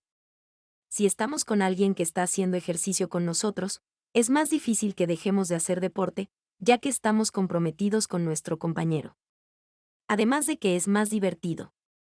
Una de las razones por la que yo abandoné un tiempo el deporte fue porque me aburría de ir solo al gimnasio. Tener a un acompañante no solo hace que el tiempo pase volando, sino que hace divertido hacer ejercicio. Según Fromm, una de las dicotomías universales es que el hombre siempre debe estar en grupo. Creo que es cierto hasta un límite. No todo lo vamos a hacer en grupo. Hay cosas donde una o dos personas son suficientes para disfrutar. Sin embargo, qué mejor que disfrutar, hacer ejercicio en compañía de un equipo. Cuando practicaba fútbol en la escuela primaria. Lo que más me motivaba a ir a la escuela en la tarde, y créanme que era por lo único que me movía, era ver a mis amigos, jugar con ellos hasta terminadas las horas de entrenamiento y seguir hasta que nuestros padres nos vinieran a recoger. Muchas veces mentíamos y decíamos que el entrenamiento duraba más de lo que realmente duraba. Para mí no es lo mismo cocinar lo mío y comérmelo solo, que cocinar para más personas y verlos disfrutar lo que preparé con tanto cariño. Hasta creo que me sale mejor la comida. En especial si es mi suegrita la que está esperando probar mis platillos. Hay otra teoría de la que me gustaría escribir, y esta dice que con poco se puede conseguir mucho. Se puede mostrar afecto de muchas formas, y pueden ser tan simples como, te escribí esto porque me acordé de ti. Aunque no lo parezca, algo pequeño puede simbolizar mucho. Recuerden que ninguna ley es absoluta, rígida o inflexible. Por ello, no crean que la ley de Newton es 100% cierta. A veces un simple hola o una sonrisa pueden cambiar la vida de una persona. No podemos darle a alguien lo que no tenemos nosotros mismos. Esto es muy importante en el tema de compartir. No solo compartimos cosas, también sentimientos y pensamientos como había mencionado anteriormente. Por lo que es importantísimo que antes de darles a los demás algo, tenemos que dárnoslo a nosotros mismos. Esta es la ley fundamental de la felicidad. Receta 10. Si lo tapas estropea, comienzo aquí. ¿Qué pasa si mientras hago una sopa mantengo la tapa de la olla cerrada? La respuesta es que sube el agua y se desparrama todo. Eso nos ha pasado a todos los que nos hemos enfrentado a una hornalla y una sopa. Al menos a mí se me ha olvidado que dejé la tapa completamente metida en la olla y cuando veo ya tengo un terrible laguito en los quemadores. Esto pasa cuando no se deja respirar a la comida. Todo esto de la olla y los quemadores llenos de sopa, me lleva a lo siguiente. Habrás notado que los bebés respiran desde el estómago, y no desde el tórax, se les infla la pancita. ¿Por qué nosotros como adultos no hacemos lo mismo? Pues, porque mientras crecemos, comenzamos a respirar con el tórax y solo con la parte alta. Y todo esto es provocado por el estrés. Y según todos los médicos del mundo, el estrés es el causante de la mayor cantidad de enfermedades en nuestra era. Respirar desde el abdomen es excelente para el cuerpo por varias razones. La primera es la más obvia de todas: mientras más profundo respiremos, más oxígeno ingresamos al cuerpo. Más oxígeno en el cuerpo, adquiriéndolo de manera natural, hace que los niveles de estrés bajen. El oxígeno ayuda a eliminar los radicales libres, que son grupo de átomos con electrones libres que rondan el cuerpo buscando átomos a quienes pegarse. En pocas palabras, al no encontrar hospedaje, se albergan en células o en el torrente sanguíneo, haciendo que células sanas mueran. En el caso del oxígeno, este elemento entra al torrente sanguíneo y ayuda a eliminar los radicales libres, siendo un excelente captador de estos electrones libres. Además, el oxígeno es lo que necesitamos para convertir la comida en energía, haciendo que las cadenas de carbono se rompan y liberen todo el poder que contienen. Mientras más oxígeno haya, mayor será la energía liberada. El oxígeno también funciona para nivelar la tensión y la presión sanguínea. Es por eso que al meditar logramos tan buena salud. Y también es por eso que a las sopas que se les permite la entrada de aire salpican menos. La segunda causa es que mejoramos la capacidad pulmonar y hacemos masaje abdominal. Ya entendidos los beneficios del oxígeno, muchas veces he escuchado que sería mejor comprarse un tanque con oxígeno y respirarlo todos los días. El problema que le encuentro a esto es que a menos que tengan una deficiencia pulmonar, el oxígeno está en el aire que respiramos y lo único que necesitamos es saber captarlo mejor. Es aquí donde respirar desde el abdomen toma el poder.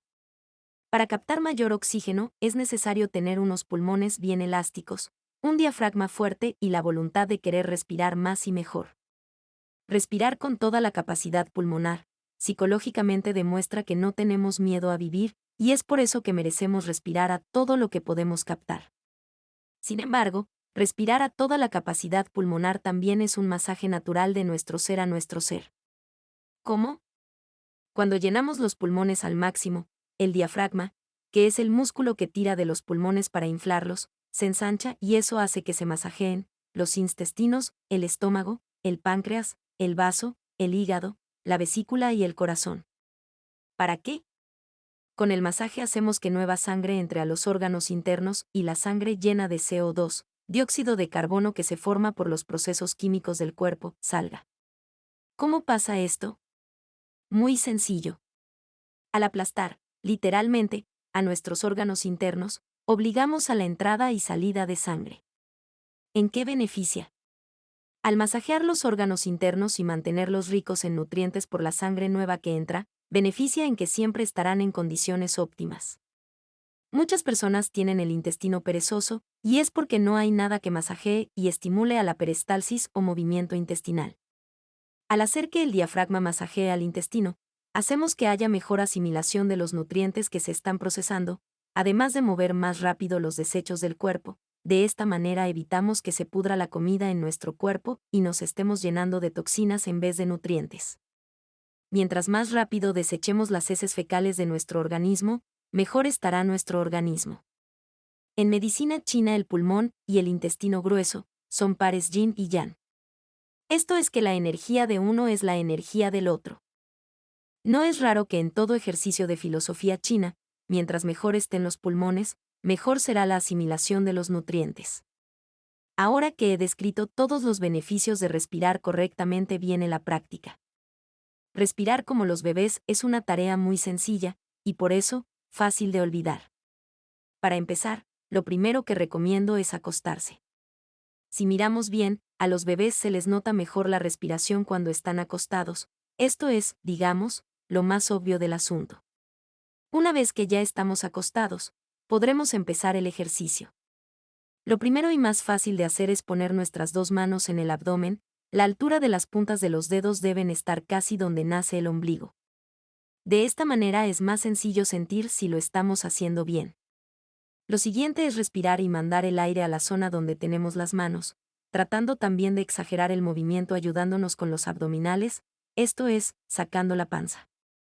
Exagerar un poco más el movimiento para lograr expandir los músculos que están tensos. Poco a poco verás que es uno de los movimientos más fáciles del mundo y lo estarás haciendo en un santiamén. Una vez que hayas dominado este ejercicio viene el siguiente, que es hacer lo mismo sentados. Y una vez dominado este ejercicio, se hace de pie. Todo esto es importante para lograr la respiración más perfecta que puedas tener. Se necesita practicar mucho en las tres posiciones para lograr hacerlo sin pensar en nuestra actividad diaria. Respirar de pie y con el abdomen no es tan sencillo, pero se puede. Aquí lo importante no es solo pasar el aire al abdomen, sino empezar por el abdomen y terminar en el tórax. Este movimiento del aire pasando por el abdomen y luego al tórax nos hará mucho más sencillo meditar, relajarnos y hasta dormir. Una sugerencia importante es que no respires de esta manera después de comer, porque puedes sentir molestia en la zona abdominal. Sin embargo, 15 a 20 minutos después de comer es muy benéfico. Sería genial si todos los días y a todas horas pudieses respirar así, pero sé que es difícil estar concentrado en eso y que acostumbrarte a respirar bien de nuevo es un proceso lento. Intenta hacerlo aunque sea unas 3 veces al día, unas 20 a 40 repeticiones. En poco tiempo notarás el gran cambio que habrá en tu cuerpo y te darán ganas de seguir haciendo los ejercicios con más repeticiones, hasta que sea tan natural que no te des cuenta de lo que está pasando. Otro de los beneficios encontrados con este tipo de respiración es el siguiente. Los dolores de cabeza que sufrimos, en ocasiones se pueden combatir y hasta curar con este tipo de respiración.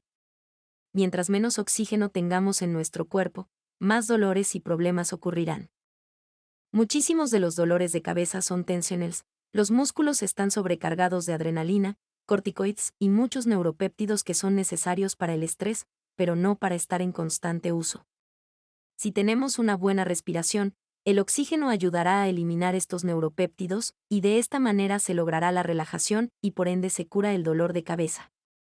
Otro tipo de dolor de cabeza muy común, y a veces ni aparece como dolor sino como sensación de estar estancado mentalmente, se debe a la acumulación de CO2 en el organismo. El cuerpo debe tener un equilibrio entre O2 y CO2, sin embargo por la contaminación y otros factores como no respirar correctamente, el CO2 se concentra y hace que tengamos dolores de cabeza. Según algunas técnicas de yoga, con esta respiración y concentración se logra apagar el dolor de cualquier zona del cuerpo, sin embargo ya son técnicas más avanzadas y no que abordaremos en este libro. Receta 11. Disfruta la comida, no las calorías. Cocinar y comer pueden llegar a ser excelentes meditaciones si les prestamos la suficiente atención. Sin embargo, la idea no es enfocarnos en la meta sino el camino o, en este caso, preparar la comida o masticarla y no solo servirla o digerirla. Puedo decir, por mi experiencia, que el éxito de una buena meditación, querer llegar a la iluminación o simplemente ser felices, no depende de la meta, sino del camino que tomes para llegar a ella. Esta es una de las enseñanzas más viejas y sabias que existen. Imagínate preparándote para ir de vacaciones. ¿Te acuerdas cuál fue el último lugar que visitaste? ¿Te acuerdas cómo fue que preparaste las maletas? ¿Te acuerdas qué fue lo primero que pusiste en ellas? ¿Recuerdas a las personas que iban contigo en el avión o a los trabajadores de casetas? ¿Recuerdas alguna de las cosas, casas o montañas raras que pasaste en la carretera? Podría yo seguir con esta lista interminable. Si no recuerdas nada o casi nada, es porque seguro lo que disfrutaste fue la meta y todo lo que hubo en el camino no fue considerado especial o relajante, por lo que no fue registrado en tu camino a la relajación y diversión que representan unas vacaciones. Es cierto que llegar al destino puede ser la cosa más maravillosa del mundo, si se ve desde un punto de vista occidental, el cual puede carecer de introspección o culto espiritual. Desde un punto de vista más espiritual, la cultura oriental maneja la búsqueda como la única meta en la vida. Se dice que si se llega a la meta, toda la emoción de buscar se pierde y se tiene que volver a empezar. Hay una historia zen que relata la búsqueda como algo maravilloso y la meta como algo que no se quiere encontrar. Tuve que modificarla un poco para que fuera acorde con lo que estoy queriendo enseñar. Dice así: un hombre estaba en la búsqueda eterna de Dios. Se dice que hasta que no lo encontrara, no dejaría de buscarlo. Poco a poco fue buscando en el mundo, y su búsqueda se empezó a volver cada vez más preciosa. Conocía a todo tipo de gente, encontraba lugares hermosísimos, y no se cansaba de lo que estaba haciendo, pues en su mente solo había una cosa: encontrar a Dios. Un buen día, encontró en un bosque paradisíaco un cartel que decía: la casa de Dios. Este hombre saltaba de alegría, gritaba: lo he encontrado, soy tan feliz, y corrió hacia la puerta con toda su energía. El camino no era nada corto, y siendo la casa de Dios, él pensaba encontrar un palacio o una mansión como esas que se ven en las películas. Para su sorpresa, no fue así. Lo que encontró fue una humilde choza, en un bosque que no se puede describir con simples y vulgares palabras. Era tan perfecta la escena, que tenía que ser la casa del Supremo, no podía no serlo. El corazón le daba tumbos, y sentía la adrenalina corriendo por todas sus venas. Se acercó a la puerta, y cuando estaba a punto de tocar, se percató de algo muy interesante: la emoción ya no estaba ahí, el corazón ya no le latía con fuerza y el calor que sentía en sus venas se mitigaba. Todo había acabado, no era posible, no lo podía creer. Fue entonces cuando se sentó al lado de la puerta, sin haberla tocado, y sin conocer a Dios, se puso a reflexionar. Tanto he buscado al Gran Supremo y tantos lugares he conocido, con tanta gente he convivido, y siento que no he conseguido nada, siento que no recuerdo nada de lo que ha pasado, y ahora que estoy a punto de conocer lo que siempre he querido, mi cuerpo no me permite llamar a la puerta, ni asomarme a ver cómo es por dentro. Entonces, este hombre hizo lo que nadie podía creer. Dio la media vuelta y se retiró sin llamar a la puerta de Dios, para seguir con su camino de buscar a Dios. ¿Qué fue lo que ocurrió? ¿Por qué este hombre, con tantas ganas de conocer al Creador de todo en lo que él creía, no tuvo ganas de tocar a las puertas de su Dios? Hay más de una respuesta, eso lo sé y espero que saques tus propias conclusiones. Mi opinión es la siguiente. Creo que después de todo lo que había vivido, se dio cuenta de que realmente no aprovechó todas sus experiencias y por ello, antes de conocer a Dios, primero quiso darse la oportunidad de disfrutar todos los lugares por donde había pasado, de conocer bien a todas las personas con las que se había cruzado, y lo más importante, de seguir buscando a Dios. Es algo muy interesante y real. Si cuando buscamos algo lo encontramos demasiado pronto y con mucha facilidad, Todo se acabará en ese momento, la emoción, la dificultad, el conocimiento de hasta dónde puedo llegar, destrazar mis propios límites. Pero si lo que estamos buscando no es la meta, sino la búsqueda en sí, todo será una meditación constante. La meta no es importante, pues si se alcanza ya no se tiene la satisfacción de la búsqueda. Es como si al nacer nuestra única búsqueda fuera la muerte. Sé que algunas teorías lo plantean así, pero en la vida diaria no creo que sea tu forma de verlo, por lo que úsate de ejemplo. Si no estás buscando la muerte, entonces disfruta del largo o corto viaje que te queda. Haz de tu búsqueda la meta. Pondré un ejemplo personal. El libro que tienes en tus manos, para mí es lo más maravilloso del mundo. Al escribirlo, no buscaba hacer un bestseller, sino disfrutar cada momento del mismo. Cada palabra que lograba plasmar en la computadora, para mí era un milagro. Cada pensamiento que lograba ordenar de manera coherente y entendible, era una gota de felicidad que me iba llenando por dentro. Este es un perfecto ejemplo de lo que es disfrutar el camino y no la meta. Ahora que lo estás leyendo, es seguro que esté ya en la búsqueda de otro libro. Es seguro que me encontraré con la maravilla de seguir buscando cómo expresar mi conocimiento y la búsqueda será siempre infinita. Te invito a que empieces a tomar todo como un gran y hermoso camino donde no importa la meta a la que vayas a llegar, sino el viaje. Serrat dice, caminante no hay camino, se hace camino al andar. Creo que es muy cierto. Solo al conocer y encontrar nuevas maneras de hacer las cosas, se puede hacer un nuevo camino, y como nada es eterno, ni siquiera el cielo y la tierra, ¿por qué no, entonces, disfrutar cada segundo de nuestro camino por esta vida? Como ya había mencionado en la parte del presente perfecto. Ser consciente de todo lo que hacemos, nos hace estar en el presente. Cuando estamos en el presente, no podemos no disfrutar de lo que estamos haciendo, pues solo estamos viviendo el momento. Y vivir el momento es lo único real. Receta 12.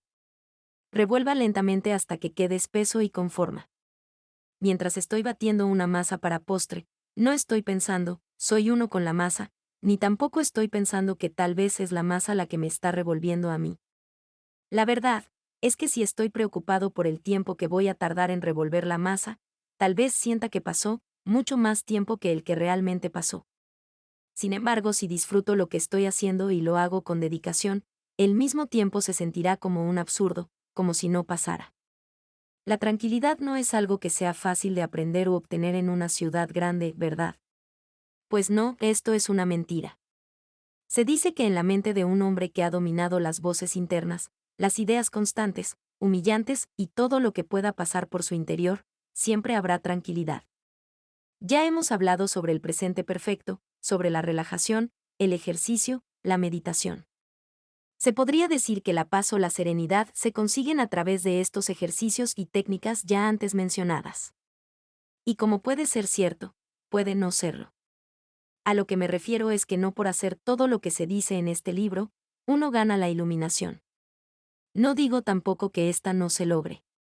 Lo que quiero decirte es que lo que has leído en este libro es solo la experiencia de este autor, así que si lo has probado, y te ha funcionado, y lo has hecho parte de ti, entonces créelo, pero si ni siquiera lo has puesto en práctica, o simplemente lo has seguido al pie de la letra, entonces no te servirá para lograr paz y serenidad. ¿Por qué no?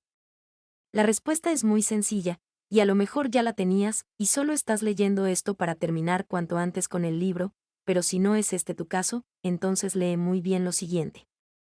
Si tú solo sigues lo que dicen estas humildes palabras, lo que está escrito en la Biblia, el Corán, Tao, o lo que dice Buda, con una venda en los ojos, entonces estás siguiendo el camino de otra persona y no el tuyo. Por lo mismo, tu felicidad solo será una falsa ilusión. Ahora bien, si has tomado todas las filosofías o una sola, pero le has puesto de tu cosecha y la has adoptado como tuya, entonces estás siguiendo tu camino, solo que ayudado por las palabras de otras personas. No te preocupes. Con el tiempo, tus palabras ayudarán a otro y ellos podrán encontrar su camino gracias a ti. La paz no se alcanza con la muerte. Esta es una mentira vulgar. En otras culturas, como la tibetana, por poner un ejemplo, se cree que la vida de una persona es un constante spin o espiral. Tal vez no creas en otras vidas después de la vida. Sin embargo, no creo que 5.000 años de estudios sobre la muerte estén equivocados. Y si lo están o no, no perderás nada en intentar lo que se menciona a continuación. La paz solo se puede encontrar en el cuerpo, vivo, sano o enfermo, eso no tiene importancia. La paz es un estado, no una actitud. La actitud de estar en paz es muy sencilla de fingir, y por lo mismo una falacia. Podemos encontrar a una persona que nunca se enoja. Muchos de nosotros conocemos a alguien que nunca se enoja o aparenta no enojarse. La pregunta que me surge constantemente es, ¿nunca se enoja o nunca lo muestra? Una persona que vive en paz tiene todo el derecho, y lo usa, de enojarse, pues el enojo es una emoción natural del cuerpo y de la psique. La diferencia está en la manera de corregir el enojo. Si la persona nunca muestra síntomas de enojo, entonces puede estar reprimiéndolo, y eso solo lleva a una muerte dolorosa o enfermedades graves. Cuando reprimimos las emociones, sean de alegría o de enojo, toda esa energía, que se generó para ser expulsada a través de un acto, ya sea gritar o dar un golpe, se atora al reprimirla. Esto lleva a que en alguna parte de nuestro organismo se guarde toda esa energía. Esta energía guardada lleva a generar tensión, y la tensión es lo que hace que un día el músculo u órgano que la contenía falle o se contractura. ¿Qué ocurre cuando reprimimos por años? La verdad es que varios estudios apuntan a que enfermedades autoinmunes como cáncer, úlceras y contracturas, entre otras, son solo producto de pensamientos negativos y emociones no expresadas. Sin embargo, yo estoy más de acuerdo con la teoría de que todas las enfermedades provienen, en su mayoría, de la no expresión emocional. La represión continua de emociones lleva a que nuestro cuerpo use más energía en contener nuestra propia energía emocional que en cuidarse de los factores externos, como la contaminación y los patógenos, virus, bacterias, hongos y parásitos. Siempre hay formas de evitar esto, pero como todo, se debe detectar a tiempo. La persona que vive en paz y se da el derecho de enojarse, no hace rabietas por tonterías, como nosotros lo hacemos. Diría Michael Ende, es increíble que el ser humano escuche todos los días que han matado a alguien y no se inmute, pero si alguien está en las escaleras eléctricas y no se atreve a subir pues siente miedo, nosotros, los que estamos detrás, nos enojamos y sentimos ganas de empujarlo. Esta es una de las frases más sabias que he leído. Casi nunca nos enojamos por ver todas las atrocidades que ocurren a diario en el mundo, siempre y cuando a nosotros no nos afecte. Pero si alguien o algo nos daña directamente, entonces sí, nuestra tolerancia baja a cero. Entonces, ¿cómo es que se enoja a alguien que está en paz? Lo primero que hace es analizar la situación, usa la empatía, se pregunta, ¿me lo están haciendo directamente? Si la respuesta es sí, hace lo más loco del mundo. Le da amor a esa persona. Tal vez te estás preguntando en este momento, amor, qué locura. Pero es una realidad. Solo con el opuesto se puede apagar el fuego. Con odio o violencia, jamás vas a apagar el odio o la violencia, y lo más hermoso es que con el amor sí podemos apagar el odio y la violencia. Inténtalo alguna vez. Solo recuerda que hay que saber cuándo y dónde dar ese amor. Muchas veces lo primero que se debe hacer es esperar un tiempo a que la persona baje su guardia, y como nosotros sabemos que el daño no fue a nosotros, sino a la imagen proyectada de él o ella en nosotros, entonces no hay razón para enojarnos y perder la paz. Cuando les digo dar amor a alguien, no me refiero a darle besos y abrazos, pero sí cambiar la manera en que se reacciona. Lo más común cuando alguien alza la voz es hacer lo mismo.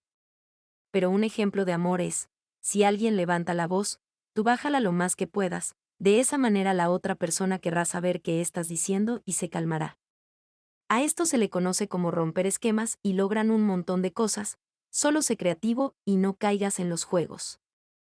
Recuerda, la paz la tienes dentro de ti, solo déjala salir. Recuerdo en una ocasión, uno de mis pacientes me estaba diciendo que en la escuela, uno de los compañeros se la vivía molestándolo, le picaba la espalda con la lapicera, le decía a todos que mi paciente era gay, que era una gallina, se la vivía intentando hacerle la vida imposible. En terapia, él me decía que poco a poco iba perdiendo la paciencia y que en una de esas le iba a poner en su madre, esto es, golpearlo. El problema que encontrábamos es que él era pequeño y el que lo molestaba era un orangután. Por lo que platicando se nos ocurrió, cómo darle amor o romper esquemas. Un día, se lo encontró en el baño, estaban solos, el orangután y mi paciente, cara a cara. En ese momento este abusador, como era de esperarse, le dijo: ¿qué vas a hacerme, pinche homosexual? Mi paciente muy tranquilamente, se acercó, lo más que pudo, y le dijo: lo que pasa es que la verdad me gustas mucho y cada vez que me tocas me excito, sas. El abusador se echó para atrás y le dijo: ¿qué? Sí, es la verdad, le dijo mi paciente, me excita que me toques con la lapicera, me excita tu cuerpo. Quiero que tú y yo seamos más que enemigos. Lo único que puedo decir es que el abusador dejó de molestar para siempre a mi paciente, y fue la manera más sencilla de quitárselo de encima. Con esto no quiero decir que este sea el modelo de ataque de todo niño abusado en la escuela por un grandulón, pero en este caso, fue un excelente método para evitar los golpes. Antes de seguir me gustaría recalcar el punto anterior un poco más. Para mí, llegar a los golpes equivale a bajar al nivel mental más primario e instintivo que tiene el ser humano. Si se nos dio la oportunidad de poder pensar, crear, razonar y hasta inventar, ¿por qué tener que llegar a ser como dos perros que luchan por un territorio ficticio? Para mí, llegar a los golpes es lo más absurdo y lo que más se debe evitar en la vida. No digo que no se entrenen para saber defenderse, sino, como alguna vez me enseñaron en el Kung Fu. La pelea es interna. El Kung Fu se enseña para liberar la batalla interna con los demonios que llevamos dentro. No para pelear con las personas que hay afuera. Eso es lo que más se debe evitar. Sin embargo, si no queda otra opción, entonces trata de inhabilitarlo y lárgate de ahí. No es que mi maestro fuera gallina, por así describirlo, sino para mí, un hombre de gran sabiduría. Mi maestro podía matar a una persona con solo unos movimientos, pero él elegía no pelear, él eligió la paz, y yo lo respeto por eso. Creo que seres como él son ejemplos a seguir. Con la información que posees, ¿qué eliges? La paz en la muerte. Morir en paz. Para lograr una muerte pura se dice: vive una vida sin violencia, sin apegos, sin materia que te aprisione, sin odio, y entonces la muerte será pacífica. No digo que la muerte sea sin dolor, pues estaría mintiendo. Pero sería una muerte pura, y si existe otra vida, entonces llegarías a ella como un alma limpia.